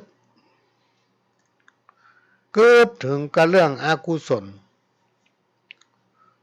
เคารพนับถือไผก็เคารพนับถือบ่แต่ คนที่จิตบ่สงบนะเลยกลายเป็นปมด้อยทางด้านความคิดอันนี้ก็นำมาฝากพี่น้องท่านผู้ฟังมาฟังตามคนที่เป็นของว่าวันนี้ขอเรื่องนี้มาฟังกันเตอะเนาะ เอาโหก็ยังมาคนเดียวเพิ่นหลวงมันม่วนดีบ่ก็ต้องขอบคุณพี่น้องคนฟังหลายพื้นที่ที่ติดตามรับฟังรายการนี้วันนี้บ่ได้ไปออกที่สถานีล้านนาเชียงใหม่เนอะพี่น้องที่สงสัยไหลหายวันนี้ยังมาหายวันนี้มันมีเฮ้ย ขณะนี้พี่น้องท่านผู้ฟังก็กำลังรับฟังสาระซึ่งเป็นรายการสารธรรมกรรมเก่าก็นำเอาสาระสปะน้อยอันปันเรื่องพี่น้องท่านผู้ฟังมาเล่าสู้กันฟังมีสาระพ่องบ่มีสาระพ่องก็ต้องขอสุมาภัยด้วยก็เป็นประจำทุกวันที่ตั้งแต่เวลาบ่ายโมงถึงบ่าย3 โมงก็จะมาปะกันตั้งสถานีวิทยุ FM 104.50 เมกะเฮิรตซ์วัดฝายหินและก็ได้รับการอนุเคราะห์จากท่านผู้อำนวยการสถานีวิทยุขึ้นพัฒนาคุณภาพชีวิต 92.25 ตั้งอยู่วัดหลวงปันแดงมหาวิหารสถานีวิทยุ FM 98.75 ขึ้นธรรมะของชุมชนวัดห้วยตองชักตำบลคลองเปาอำเภอจอมทองจังหวัดเชียงใหม่สถานีวิทยุมนต์เสียงธรรม 106.25 วัดบูพารามอำเภอแม่แจ่มจังหวัดเชียงใหม่ท่านก็สามารถรับฟังได้สถานีที่กล่าวมาแล้วแล้วก็วันเสาร์พี่น้องท่านผู้ฟังมันจะมีหลายสถานีถึง 5-6 สถานีแต่วันนี้มีตามที่กล่าวไปแล้วบางคนไหลหาว่าสถานีนี่อย่างมาบอกออก อันนี้ก็ขอแจ้งประชาสัมพันธ์ไว้และทุกคืนวันศุกร์ตั้งแต่เวลาน่าจะ4 ทุ่มถึง5 ทุ่ม แต่ก็หลายศุกร์ละไม่ได้มาพบปะพี่น้องท่านผู้ฟังเนื่องจากมีปัญหาทางด้านสุขภาพ ก็ต้องขอสุมาภัยตัวก็จะพยายามบักคาดนะ พยายามบักคาดเก่งใจครูบาอาจารย์เปิ้นอาจต้องเอาเสียงเอาเทปเปิ้นมาเปิดให้พี่น้องท่านผู้ฟังได้รับฟังกันคนใดปากเจ็บละอ่อนบ่หุมฝูงคนตั้งหลายบ่จุมเพราะเขาจังกำอุ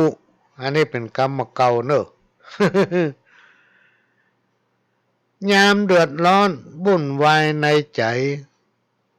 ตุกบ่มตั้งในมาจากปากต้านแต่งมาอู้จ่าม่วนงานยิ่งนักยาหมดเวียกหมดการต่ำกันก็บ่ให้ตักพอยังต้องแห้งเน็บขาทำบ่หูจักลบหน้าลบตาบ่เหมือนเมื่อมาอู้จากก่อนอัน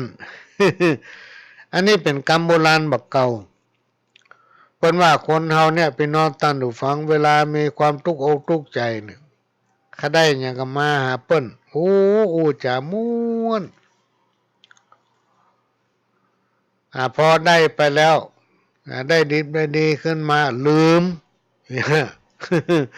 ลืม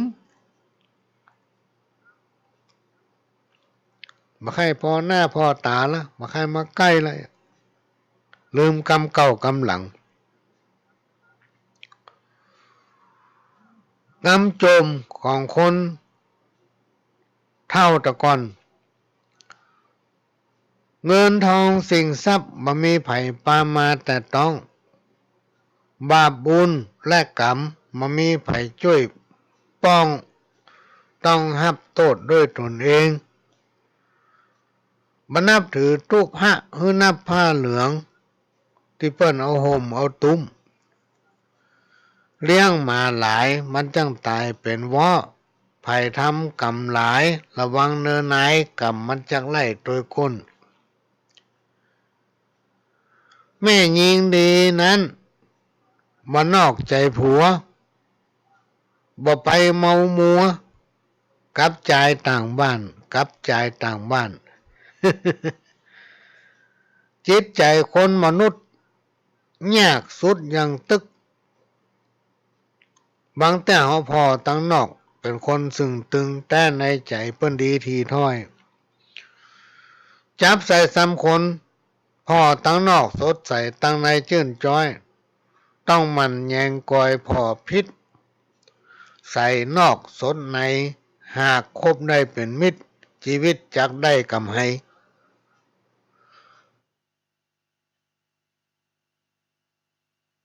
อันนี้เป็นกรรม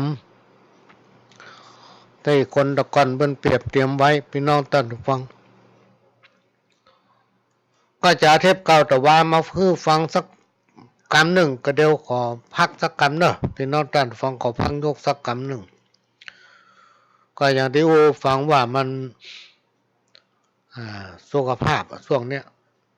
ต้องแบ่งใจหากันเนาะที่จริงก็ไม่ยากคาดรายการอย่างมาพบปะพี่น้องตลอดแต่บางเตื้อบางทีก็ไม่สามารถที่มาพบปะพี่น้องได้เนื่องจากว่าต้องพักผ่อนช่วงนี้ก็ฟังรายการเก่าแต่ว่าสักคำหนึ่งก็เดี๋ยวก็มาปะกันใหม่เจิญครับบัดอย่างใดสิ่งไหนที่เปิ้นว่าบดีเปิ้นมาเนี่ยสิ่งไหนที่มันได้ผิดพลาดบอกว่าจะเป็นทางกายทางจิตใจทางวาจา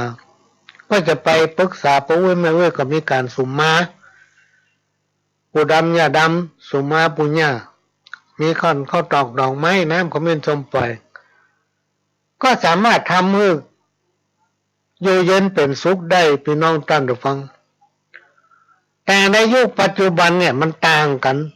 นับไปกันเป็นพันเป็นแสนโยชน์ มา50,000เอาไปเป็นแสนโยชน์เลยเพราะอย่างตั้งหลายเนี่ยพี่น้องท่านผู้ฟังมันทำให้คนเมื่อคนเราฉลาดนักหูนักมันก็มีพฤติการพฤติกรรมการแสดงออกนักปาพัน มีอยู่เรื่องหนึ่งเขาเคยได้ยินกันในธรรมมันเคยได้ยินข่าวครูบาอาจารย์คนเฒ่าคนแก่ครูบาสังฆะตนเฒ่าตนแก่แต่บนเป็นผู้ฟังเดี๋ยวนะขออนุญาตใส่น้ำก่อนว่าถ้าเสี่ยงเช่นเอาไปในพุทธศาสนาเนี่ยมันประสุดซ้อยเรามันจะอยู่ไปจนถึงถ้ามันเกิน 2,500 ไปนักเข้าอย่างทำเป็น100 ปี 200 ปีมาหัว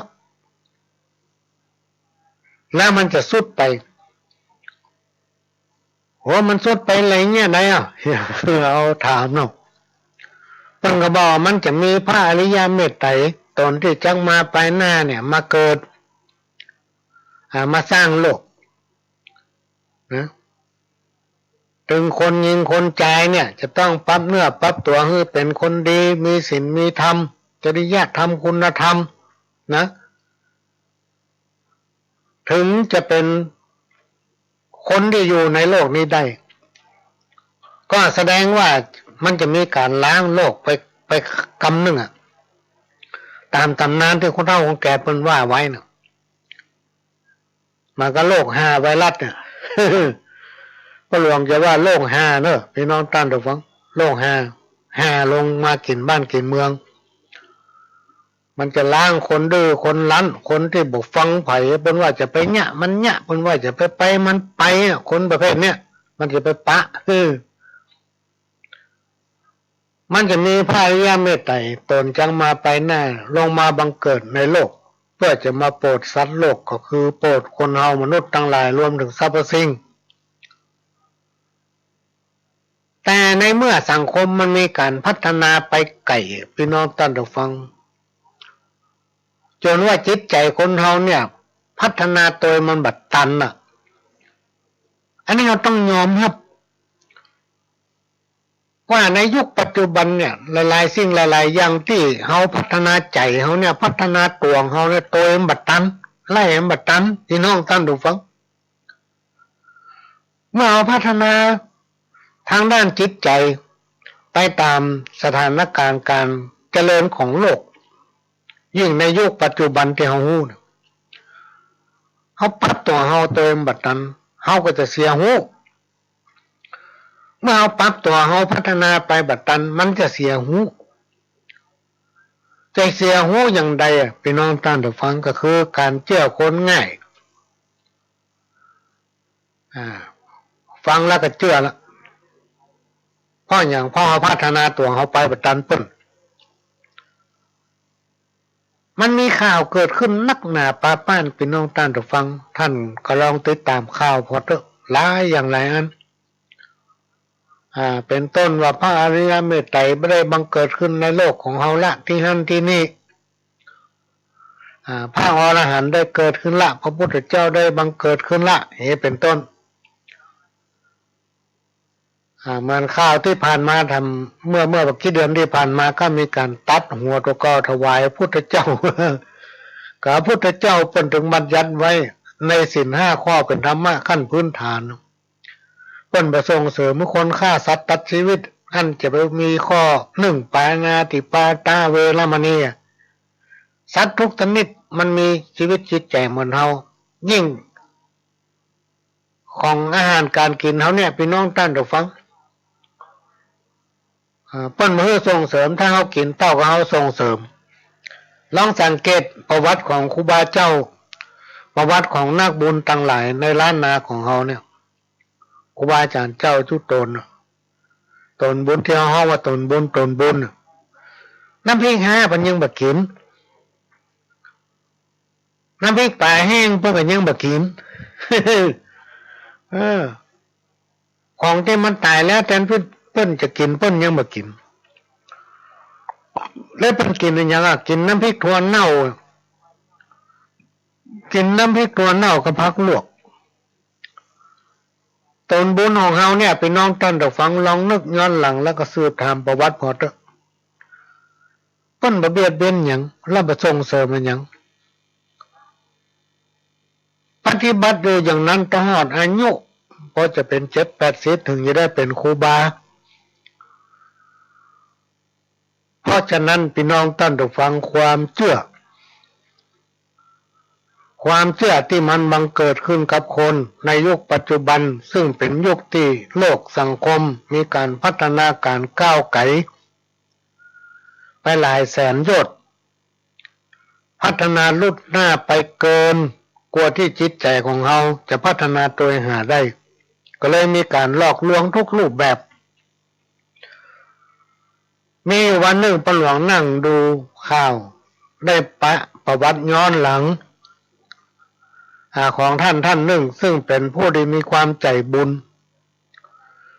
เป็นผู้ที่มีความมั่งคั่งไม่ว่าจะเป็นชื่อเสียงไม่ว่าจะเป็นกิจการงานอย่างต่างๆมีเงินเป็นคนที่ขยันหมั่นเพียรครอบครัวนี้ถึงครอบครัวขยันหมั่นเพียรได้ไปได้ยินได้ฟังว่าโอ้มีอันนี้เป็นข่าวที่ฟังมาเล่าให้ฟังมีพระรูปหนึ่งอายุก็ประมาณวัยกลางคนเนี่ย30-40เนี่ย30ปลายหรือว่า40ประมาณนั้นเพิ่นได้สำเร็จเป็นพระอรหันต์แล้วตอนนี้ได้บรรลุเป็นโสดาบันละวันเถอะเป็นอรหันต์หรอกคนนี้ก็ไปเยี่ยมไหนๆก็ผ่านทางนั้นละไปแวะหาพระอรหันต์ในกรรมจะไปกราบไปไหว้ท่านก็ไปป้าใส่เป็นนั่งเทศพอดีก็นั่งฟังเทศจบเข้าไปไหว้สาพ่อคนที่เชื่อถือได้ก็มาฟังเนี่ยเพิ่นสำเร็จเป็นโสดาบันละเนี่ยก็เข้าไหว้สาว่าถ้ามีโอกาสจะนิมนต์ไปที่บ้านกลับไปถึงบ้านก็ได้ไปแปลงที่พักอยู่หลังหนึ่งเอาไว้ตั้งหน้าบ้านเพื่อจะเอาไว้ต้อนรับพระอรหันต์ที่ตัวเองไปไหว้สาและนิมนต์ไว้เนี่ยว่าวันใดวันหนึ่งถ้าท่านเจ้ามีโอกาสไปเนี่ยข้าเจ้าจะนิมนต์จำวัดอยู่ที่บ้านเพื่อเป็นสิริมงคลด้วยความเชื่อว่าพระองค์นี้เป็นสำเร็จละเป็นพระอรหันต์ละเนี่ยและจากนั้นมาก็มีการอุปถัมภ์ด้วยการบริจาคเงินด้วยการทำบุญเป็นจำนวนเป็นล้านๆนะพี่น้องท่านผู้ฟังจากการการจาเนี่ยดูแล้วมันมีการพัฒนาตัวเองพัฒนาไปไกลฟังแล้วเชื่อก็เลยบังเกิดศรัทธาที่แรงกล้าขนาดว่ามีโอกาสได้พระอรหันต์มีโอกาสได้คนที่บรรลุธรรมผู้สำเร็จแล้วนะก็มีความเชื่อได้ถวายเงินถวายอันนั้นถวายอันนี้สรุปแล้วพี่น้องท่านผู้ฟังหมดไปหลาย10 ล้านหมดไปหลาย10 ล้าน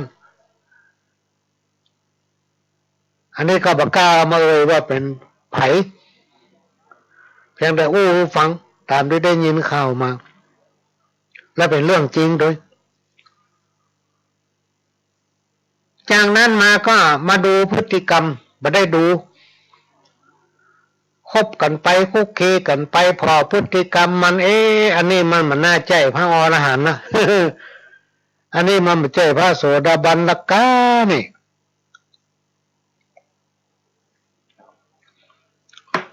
กิจของสงฆ์นี่จะต้องบิณฑบาต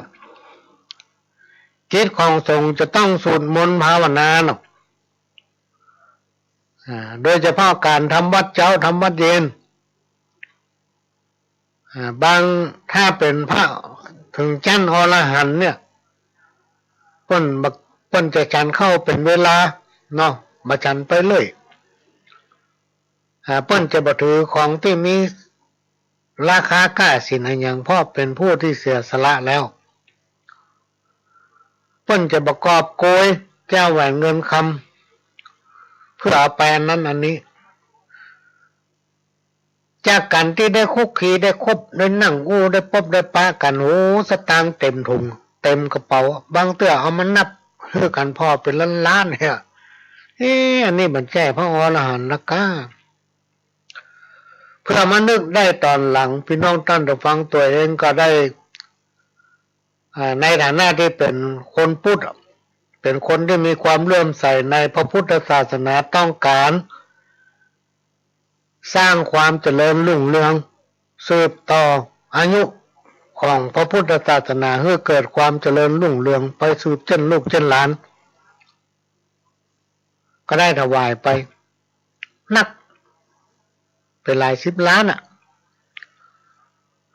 จนมาหันที่หลังไว้โดนหลอกแล้วเนี่ยอันนี้บัจเจพระอรหันต์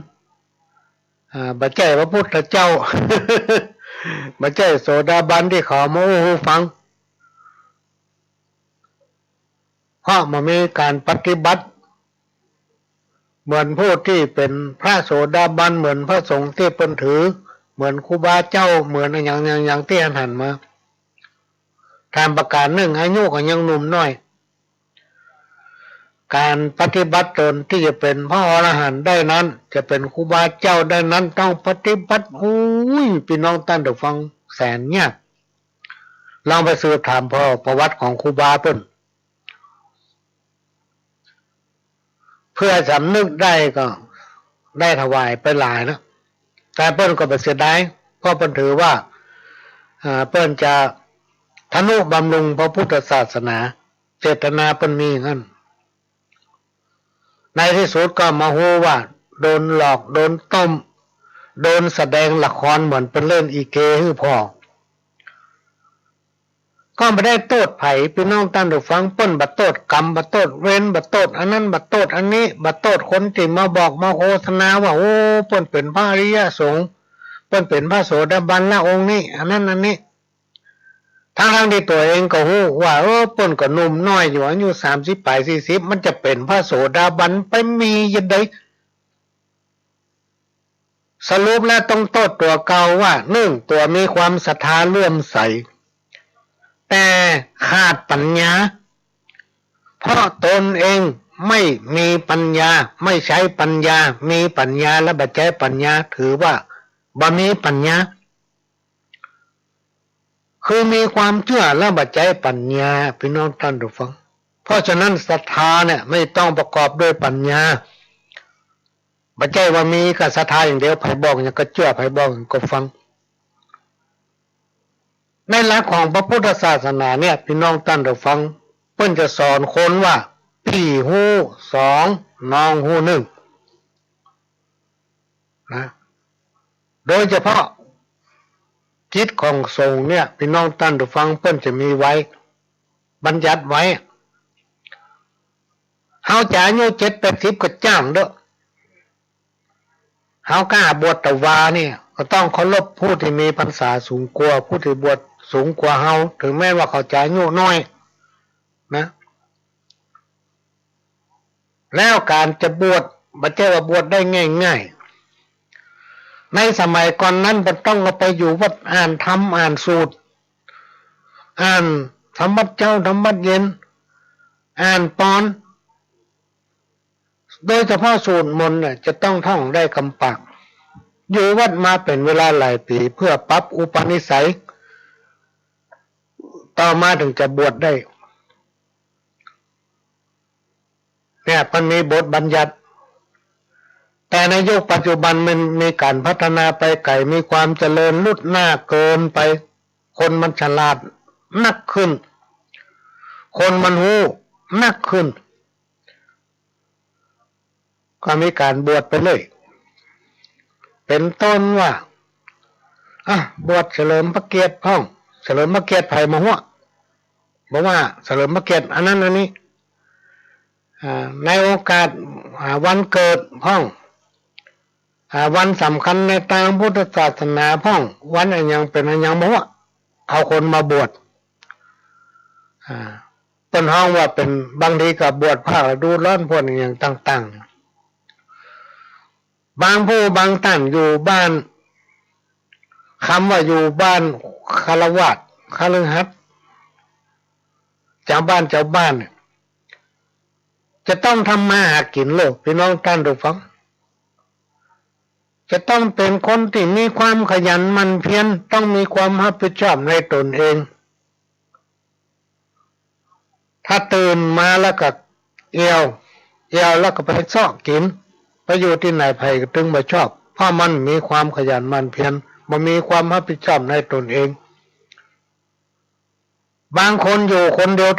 แต่งตัวเป็นยังหันบนสูบบุหรี่ไปขอเปิ้นทีละมวนหันเปิ้นกินเหล้าที่ไหนแวะขอสักน้อยเด้อสักกงสักตองเนี่ยประเดี๋ยวมันมีแล้วพี่น้องท่านผู้ฟังทุกคนจะต้องมีความขยันหมั่นเพียรต้องมีความรับผิดชอบอย่างน้อยๆกับตัวเองเป็นต้นต่อมาคือครอบครัวต่อมาก็ญาติพี่น้องลูกเต้าเหล่าหลานไม่ใช่คิดก็จะไปขอเปิ้นคิดก็จะให้เปิ้นมาช่วยนะหลายๆคนพี่น้องท่านผู้ฟังคิดผิดตัวโมโหอีโนอีเนมาได้ศึกษาพระธรรมวินัยไปขอบวชโอ้ถ้าผมได้บวชอยู่วัดนะผมจะพัดจะเพี้ยวผมจะกวดนั่นกวดนี่ผมจะเป็นคนดีจะค้ำจุนจะช่วยครูบาอาจารย์อันนั้นอันนี้ครูบาอาจารย์ก็ลงเชื่อเขามาบวช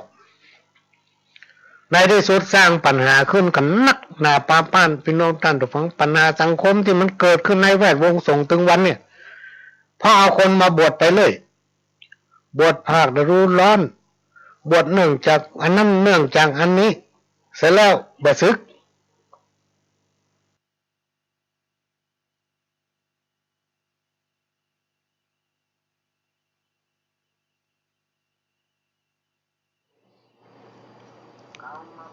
พี่น้องท่านผู้ฟังก็กำลังรับฟังรายการสาระสปะหรือว่าสารธรรมกรรมเก่าจากสถานีวิทยุกระจายเสียงพระพุทธศาสนาแห่งชาติและสังคมขึ้นเพื่อการศึกษาพระพุทธศาสนาและวัฒนธรรม FM 104.50 เมกะเฮิรตซ์จากวัดไฟหินวัดไฟหินตั้งอยู่หลังมหาวิทยาลัยเชียงใหม่ตำบลสุเทพอำเภอเมืองจังหวัดเชียงใหม่ซึ่งเป็นสถานีวิทยุของพี่น้องคนฟังทุกท่านเป็นเจ้าของที่เราจะต้องช่วยกันทนุบำรุงพี่น้องท่านผู้ฟังทางสถานีก็พยายามสรรหาเอาสิ่งที่มีสาระประโยชน์มาออกอากาศให้พี่น้องท่านผู้ฟังได้รับฟังกันเป็นประจำทุกวันอันนี้ก็เป็นรายการที่นำเอาสาระสปะร้อยอันปันเรื่องมาเล่ามาอู้สู่กันฟังตะกี้ก็เปิดเทปเก่าของตะวาให้ฟังไปน้อยหนึ่งก็มาพักยกพักใส่น้ำเบียกรรมก็จะนำเอาความเชื่อที่มีอิทธิพลต่อวัฒนธรรมไทยของเราเนี่ยมาอู้หูฟังสังคมมนุษย์เป็นสังคมแห่งการเรียนรู้แลกเปลี่ยนแบบซึ่งกันและกันระหว่างคนกับคนมาอย่างต่อเนื่องมนุษย์คนเฮานี่ต่างก็มีความเป็นอยู่มีพื้นฐานที่แตกต่างกันและก็มีลักษณะของความเชื่อความศรัทธาที่แตกต่างกันไปรวมไปถึงการดำรงชีวิตการประกอบสัมมาอาชีพไม่ว่าจะเป็นด้านความเป็นอยู่และพื้นฐานด้านอื่นๆแต่ความเชื่อมีอิทธิพล ต่อสังคมชุมชนและมีความสำคัญเป็นอย่างมากในสังคมเป็นสิ่งที่ลบหลู่บ่ได้ความเชื่อนี้ส่งผลให้คนในสังคมชุมชนหมู่บ้านมีความฮักสมัครสมานสามัคคีส่งผลให้สังคมชุมชนหมู่บ้านเกิดความเข้มแข็งมั่นคงมีความสงบแน่นแฟ้นเป็นปึกแผ่นนักขึ้นความหมายของความเชื่อเป็นสิ่งที่ทำให้มนุษย์คนเฮานั้นมีความมั่นใจต่อสิ่งนั้นๆซึ่งก็ปรากฏว่ามีความเชื่อหลายๆอย่างสืบทอดกันมาเป็นเวลาหลายร้อยปีความเชื่อเป็นสิ่งที่อยู่กับคนเฮามาตั้งแต่ยุคโบราณความเชื่อเป็นพื้นฐานเพื่อเกิดการกระทำตึงตางดีตึงตางบ่ดีหรือทั้งทางดีและทางร้ายความเชื่อเกี่ยวกับธรรมชาติต่างๆความเชื่อเรื่องการเกิดการตายความเชื่อเกี่ยวกับประเพณีการนับถืออย่างต่างๆเป็นต้นว่าการนับถือผีประกอบด้วยผีเจ้าป่อผีลักเมืองผีเสื้อบ้านผีเรือนผีปุญญาผีที่เป็นอาหักผีลูกค้าเทวดาผีเจ้าป่าเจ้าเขารวมไปถึงการนับถือปุญญาตายายหรือว่าผีบรรพบุรุษการนับถือผีวีรบุรุษและผีร้ายผีห้าความเชื่อที่กล่าวมานี้พี่น้องท่านผู้ฟังทั้งหลายเป็นความเชื่อพื้นบ้านที่บรรพบุรุษวีรบุรุษของเฮาเปิ้นมีความเชื่อแล้วก็นับถือกันสืบตามกันมาตกทอดถึงหมู่เฮาในปัจจุบันแม้ในหลักของในทางพุทธศาสนาได้กล่าวไว้ว่าเป็นอวิชชานะแต่จะทำอย่างใดก็บ่ได้ละพี่น้องท่านผู้ฟังเพราะว่าความเชื่อนี้มันอยู่คู่กับคนเฮามาเป็นเวลายาวนานสังคมชุมชนหมู่บ้านก็เลยเกิดความสมัครสมานสามัคคีห้องว่ากินหวานตาลต้อมก็เพราะว่ามีความเชื่อ ที่กล่าวมาแล้วในเวลาต่อมาก็มีการพัฒนาความเชื่อซึ่งคนในสมัยก่อนเมื่อพบปะกับเหตุการณ์เป็นต้นว่าฟ้าผ่าคนตายแผ่นดินถล่มจึงพากันเกิดความคิดและความเชื่อว่ามันเป็นอาเพศเป็นอุบาทที่เกิดขึ้นเมื่อมีเหตุการณ์เกิดขึ้นก็พากันสร้างผีนะวิญญาณเทปาอารักษ์เป็นการสมมุติว่าเทพเจ้าองค์นี้จะต้องมีรูปอย่างนี้เทพเจ้าองค์นั้นจะต้องมีรูปอย่างนั้นตามจินตนาของตนแล้วก็มีพิธีกรรมต่างๆเป็นการบูชาสักการะเส้นไหวเพื่อให้สิ่งที่ตนคิดว่าศักดิ์สิทธิ์นั้นช่วยขจัดปัดเป่าผ่อนคลายความรุนแรงและก็ให้มีเมตตากรุณาเมื่อเหตุร้ายเกิดขึ้นกับตนและครอบครัวบริวารข้าใจต่างหลายรวมไปถึงสัตว์เลี้ยงเมื่อแรกก็เป็นขนบธรรมเนียมต่อมาภายหลังก็กลายเป็นวัฒนธรรม โดยเฉพาะวัฒนธรรมต่างด้านศาสนาต่อมาก็มีธรรมหรือที่เราห้องกันว่าคัมภีร์เนี่ย ที่สำคัญเกิดขึ้นในศาสนาต่างๆสำหรับพระพุทธศาสนานั้นก็เกิดมีพระธรรมคำสั่งสอนซึ่งจำแนกบุญและบาปว่าคนทำดีจะมีบุญจะได้บุญย่อมจักประสบความสำเร็จในชีวิตของตนเมื่อตายไปก็จะได้ไปเกิดในสวงสวรรค์คนที่ทำความไม่ดีก็จะได้บาปจะได้รับความทุกข์ทรมานเมื่อตายไปแล้วก็จะต้องไปตกหม้อนรกบ่มีวันจบสิ้นเพื่อให้โอกาสเกิดมาเป็นคนแล้วมาทำความดีลูก ซ้อหาก้าสิ่งบ่ดีตายไปเป็นผีก็ต้องไปตกหม้อนรกไปจดใจกรรมที่ตนเองกระทำ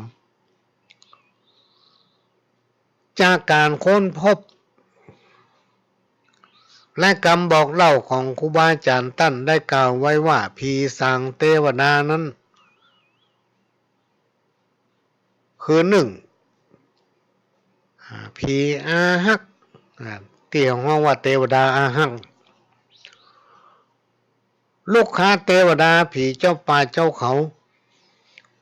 ผีปุญญาตายายผีบรรพบุรุษผีวีรบุรุษแต่นอกจากนั้นก็มีผีร้ายมีผีห้า ผีตายโหงความเชื่อทั้งหลายเหล่านี้จึงเป็นพื้นฐาน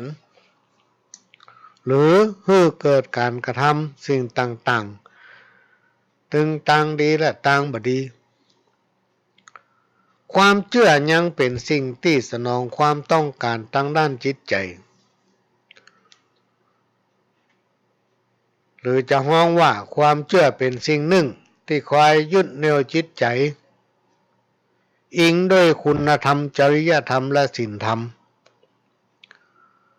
ซึ่งใจประกอบในการดำเนินชีวิตของสังคมชุมชนและยังใจควบคุมสังคมความเชื่อทำให้เกิดความเคารพนับถือซึ่งกันและกันอย่างมั่นคงมาตลอดหลายร้อยปีความเชื่อทำให้เกิดพลังทางด้านจิตใจคนสมัยก่อนเพิ่นมีความเชื่อว่าสิ่งที่เหนือธรรมชาตินั้นคือผีและก็จิตวิญญาณและยังมีความเชื่อฝังใจว่าบรรดาผีผู้ทรงอำนาจศักดิ์สิทธิ์ที่จะดลบันดาลให้เกิดความอุดมสมบูรณ์และความวิบัตินะตลอดถึงทั้งพยันอันตรายทั้งหลายพี่น้องท่านผู้ฟังปู่ย่าตายายของเฮาสมัยก่อนเพิ่นยึดมั่นเอาบรรดาอาหักทั้งหลายนี่เป็นที่พึ่งต่างใจมีการกราบไหว้บูชาบวงสรวงเพื่อให้เกิดมีวิถีชีวิตดำรงอยู่อย่างรุ่งเรืองพ้นจากภัยพิบัติต่างๆผีที่เป็นเทวดาอาหักเป็นต้นว่าลูกค้าเทวดาเจ้าทุ่งเจ้าป่าเจ้าที่เจ้าทางผีบ้านผีเรือนรวมไปถึงเจ้าป่าเจ้าเขาพระภูมิเจ้าที่และผีประจำบ้านจำเมืองผีบรรพบุรุษก็คือปู่ย่าตายายผีเรือนเป็นต้นว่าซึ่งคนสมัยก่อนนั้นเพิ่นมีความเชื่อว่าเมื่อคนเราตายไปวิญญาณก็จะออกจากร่างไปในที่ต่างๆตามกรรมที่ตนเองได้ทำบางรายก็ไปเกิดบนสวงสวรรค์บางรายก็ไปเกิดหรือว่าไปตกมรณะบางรายก็ไปเกิดใหม่หรือว่าจิตวิญญาณของคนเฮาบางรายเนี่ยบ่ได้ไปไหนพี่น้องท่านผู้ฟัง ตายไปแล้วไปไหนบ่ได้สักที วนเวียนอยู่กับลูกกับหลานคุ้มครองรักษาลูกหลานเป็นห่วงสมบัติพัฒฐานเป็นห่วงบ้านเป็นห่วงช่องเพราะว่ากรรมเก่าเปิ้นยังใจมาหมดเปิ้นก็เลยห้องว่าผีบ้านผีเรือนนอกจากจะคอยคุ้มกันบุตรหลานแล้วยังคอยคุ้มกันบุตรหลานบ่ให้กระทำความผิดประเวณีและบ่ให้พี่น้องทะเลาะเบาะแว้งกันยิ่งถ้ามีลูกหลานเป็นแม่ยิงด้วยแล้วถ้าลูกสาวของไผ่ปล่อยเนื้อปล่อยตัวผีบ้านผีเรือนก็จะโคตรผู้ที่กระทำความผิดจะต้องขอโทษกระทำพิธีบวงสรวงขอขมาถ้าบ่ทำตามผีบ้านผีเรือนก็จะลงโทษผีวีรบุรุษในสมัยก่อนปู่ย่าตายายของเฮาเปิ้นจะนับถือผีวีรบุรุษกันนักมาจนถึงจวบปัจจุบันก็ยังคงมีการสร้างปราสาทเพื่อเป็นที่ประทับของดวงวิญญาณวีรบุรุษที่เสด็จสวรรคตไปแล้วเป็นต้นว่าศาลสมเด็จพระนเรศวรศาลพระเจ้าเสืออนุสาวรีย์ของวีรกษัตริย์ขึ้นเพื่อเป็นอนุสรณ์เป็นอนุชนให้หมู่เฮาทั้งหลายได้สักการะสำนึกถึงพระมหากรุณาธิคุณวีรบุรุษทั้งหลายที่เพิ่นได้สิ้นใจตายไปแล้วเพื่อให้เพิ่นได้สู่สุคติสัมปรายภพและก็มาคุ้มครองรักษาเฮานะเพื่อได้อยู่ดีกินดีอันนี้เป็นความเชื่อที่มีการสืบทอดกันมาหลายร้อยปี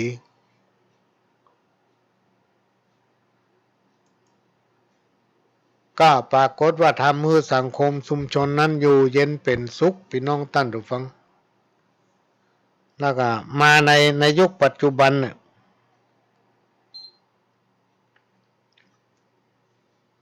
เพราะว่าสื่อเนี่ยมันนักและสังคมมีการพัฒนาลุ่นหน้าไปไกลเหมือนกับที่อู้ไปหลายครั้งว่าจิตใจคนเฮานะโตยมันบัดตันก็เลยมีการเปลี่ยนแปลงไปหลายอันหลายอย่างแต่ธรรมะอันเป็นคำสั่งสอนขององค์พระสัมมาสัมพุทธเจ้านั้นถ้าไผ่นำปฏิบัติฝังไว้ในใจของตัวเก่าโดย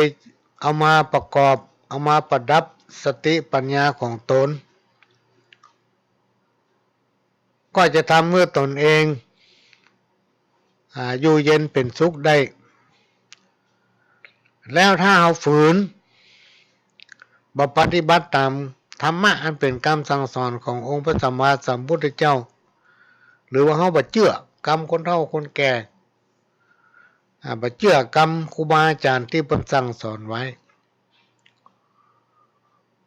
มันกับหลายครั้งพี่น้องท่านผู้ฟัง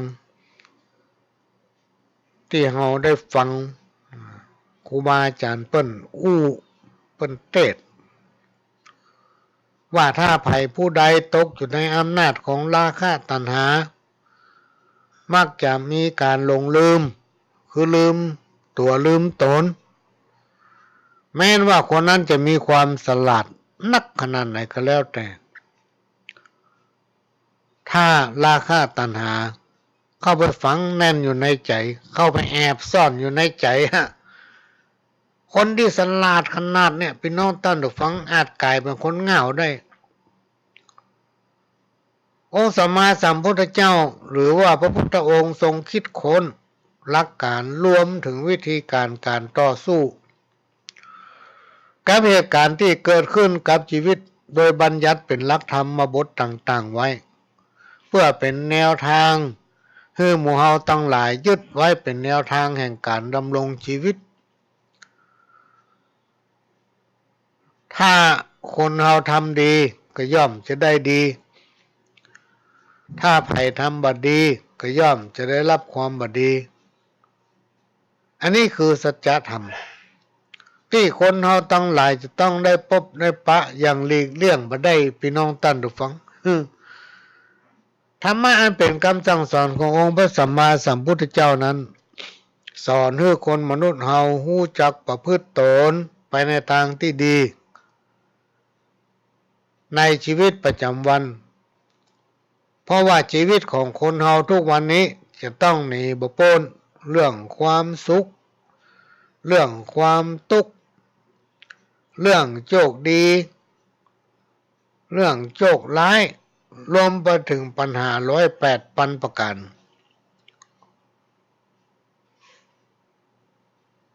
ธรรมะอันเป็นคำสั่งสอนขององค์สัมมาสัมพุทธเจ้านั้นถ้าไผ่นำมาประดับสติปัญญาใจรักทำคำสั่งสอนในทางพุทธศาสนา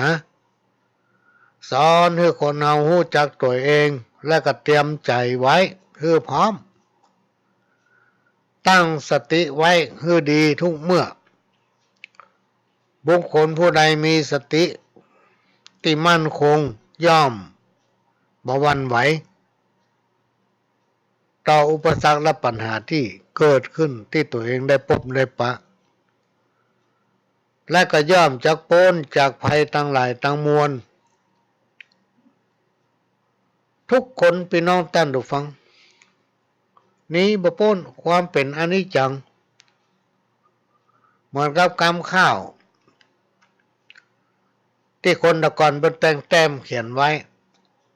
ว่าทุกชีวิตเป็นอนิจจังย่อมมรณังเหมือนกันจุผู้บ่มีไผจักไปต่อสู้กับยมบาลตั้นเต้าเมื่อถึงเวลาบอกว่าแก่ข้าวหนุ่มเท่าหญิงใจแม้นว่าจังห้อยพระเป็นปุ๊กก็ยังจักตายบ่มีสักลายจักหลีกเว้นได้อันนี้เป็นกรรมที่เป็นแต่งแต้มเขียนไว้ว่าทุกชีวิตพี่น้องท่านผู้ฟังนี่บ่พ้นความเป็นอนิจจัง นี่บ่พ้นสักคนเพราะฉะนั้น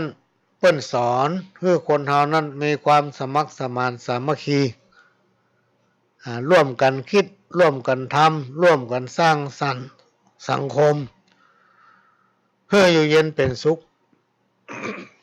เพราะมันมีไผพี่น้องท่านผู้ฟังที่ต้องการให้ครอบครัวของตนเองลูกเต้าเหล่าหลานของตัวเก่าที่เกิดมาบ่มีไผสักคนที่ต้องการให้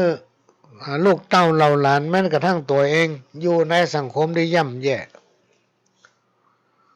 เพราะฉะนั้นจะต้องสรรหาความสมัครสมานสามัคคีอย่างต่างๆเพื่อมันเกิดขึ้นเพื่อจะเป็นอนาคตเพื่อกับลูกกับหลานได้อยู่เย็นเป็นสุขแต่ได้โอเรื่องผีตะกี้ให้ฟังมันเป็นที่มาแห่งความสมัครสมานสามัคคีที่คนสมัยก่อนมีปู่ย่าตายายของเฮาเปิ้นบุกเบิกเปิ้นสร้างทำให้สังคมชุมชนอยู่เย็นเป็นสุขมาตลาดจนมาถึงรุ่นเฮาเนี่ยเพราะฉะนั้นสิ่งที่กล่าวไปแล้วนั้น เฮาจะต้องสืบทอดนะเป็นหีบเป็นห้อยเป็นวัฒนธรรมประเพณีเพื่อให้สังคมชุมชนเกิดความสมัครสมานสามัคคีอยู่ด้วยกันเหมือนพี่เหมือนน้อง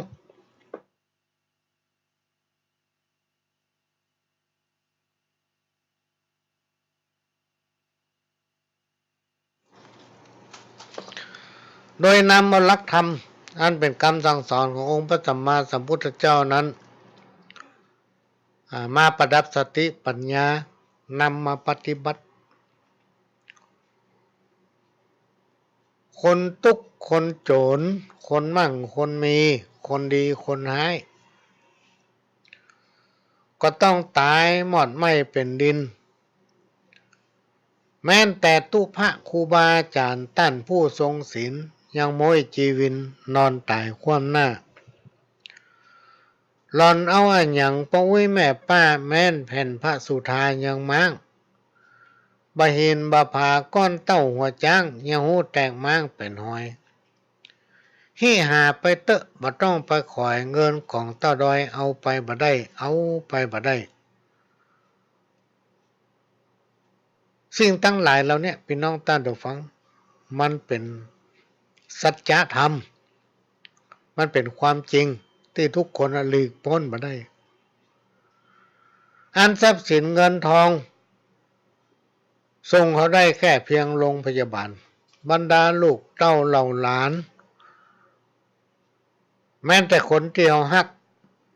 คนที่บอกว่าฮักเขาส่งเขาได้แค่เพียงปัจจา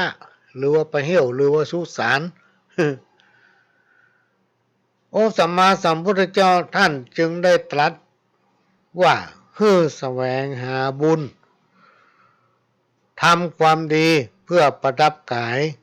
ดีกว่ามีร่างกายประดับด้วยเพชรนินจินดาเมื่อถึงคราวจะตายพี่น้องท่านผู้ฟังมันจะช่วยอันยังเอาไปได้สักอย่างแม้แต่สมบัติพระราชทานอย่างที่เขามีก็เอาไปตัวมาได้จะมีก็บาปบุญคุณและโทษที่มันติดตามตัวเขาไปได้อันนี้ก็เป็นสิ่งที่นำมาฝากคือพี่น้องท่านผู้ฟังได้พึงสังวรไว้สอนลูกเต้าเหล่าหลานเพราะว่าสังคมในยุคปัจจุบันมันจะมีความเจริญลุดหน้าไปนักน้อยขนาดไหนแต่ก็ให้ลูกเต้าเหล่าหลานของเขานั้นได้ยึดมั่นซึ่งหีบห้อยประเพณีที่ปู่ย่าตายายวีรบุรุษบรรพบุรุษของเขาเพิ่นได้สร้างและสั่งสมมาเพื่อสืบห้อยจะไปให้มันหายพี่น้องท่านผู้ฟังถ้ามันหายไปเนี่ยวัฒนธรรมมันอื่นจะเข้ามาแทนที่ ความวุ่นวายจะเกิดขึ้นเพราะถ้าวัฒนธรรมมันอื่นมามันทำให้คนเราลืมตัวเมื่อใดถ้ายังมีคนลืมตัวนักสังคมก็จะมีความวุ่นวายคำว่าลืมตัวก็คือหูจักตัวเก่า หูจักตัวเก่าบ่หูจักอันไหนดีอันไหนบ่ดีหรือว่ามันหูล้ำพี่น้องท่านผู้ฟังด้วยอย่างต่างๆเนี่ยที่มีการพัฒนาไปไกลเกินจะต้องพยายามนำเอาคุณธรรมวิธีพูดวิธีธรรมจริยธรรมคุณธรรมอย่างตั้งหลายแลนกลับมาให้ได้เราจะต้องช่วยกันรณรงค์เอาวิธีพูดวิธีธรรมเข้าสังคมชุมชนให้ได้พี่น้องท่านผู้ฟังในโอกาสที่เราเกิดมาพบปะพระพุทธศาสนานะ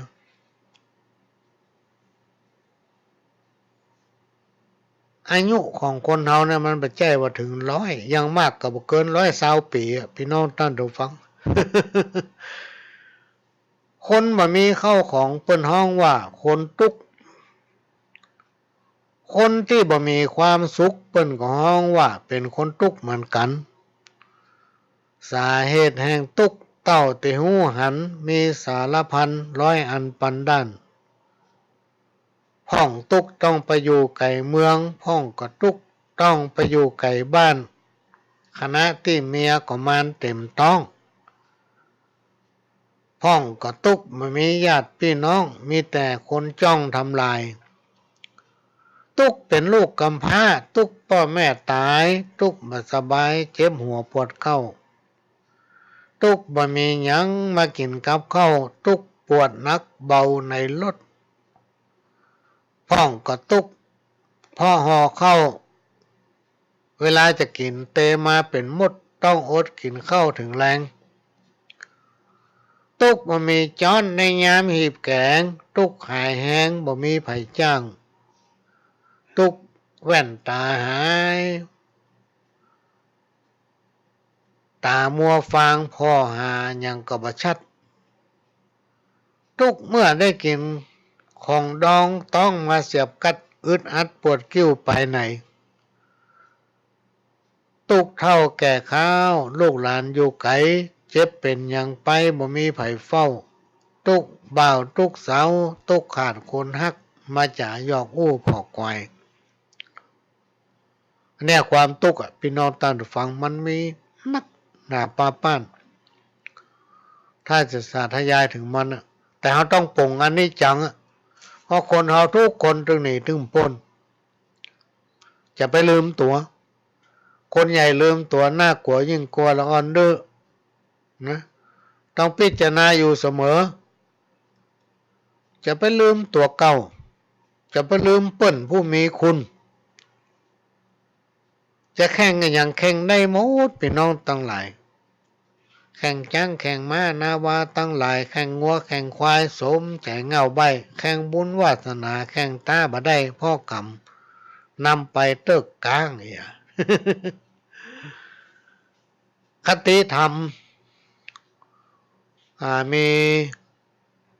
แม่วิสีแก้วสีเรียนเปิ้นเขียนมาเฮือเมินล่ะพี่น้องตอนฟังเปิ้นเขียนมาว่ายศและลาภยากยศและลาภยากจนคนรวยหาบไปโดยบ่ได้แน่ได้แต่ต้นทุนบุญกุศลทั้งสมบัติทั้งหลายทิ้งสมบัติทั้งหลายให้ปวงชนร่างของตนเขาก็เอาไปเผาไฟโอ้อันนี้จังสังขารมาลงสิ้นสุดยุดเคลื่อนไหวเมื่อหมดหวังครั้งสุดท้ายมหาใจดินน้ำไฟลมก็สิ้นตามนอนตัวแข็งแลสลดมาหมดชีพจัตตาเขาก็เอาตาสังใส่หีบ4 คนหามสู่ปัจจา พอมาโอ้ถึงตอนเนี้ย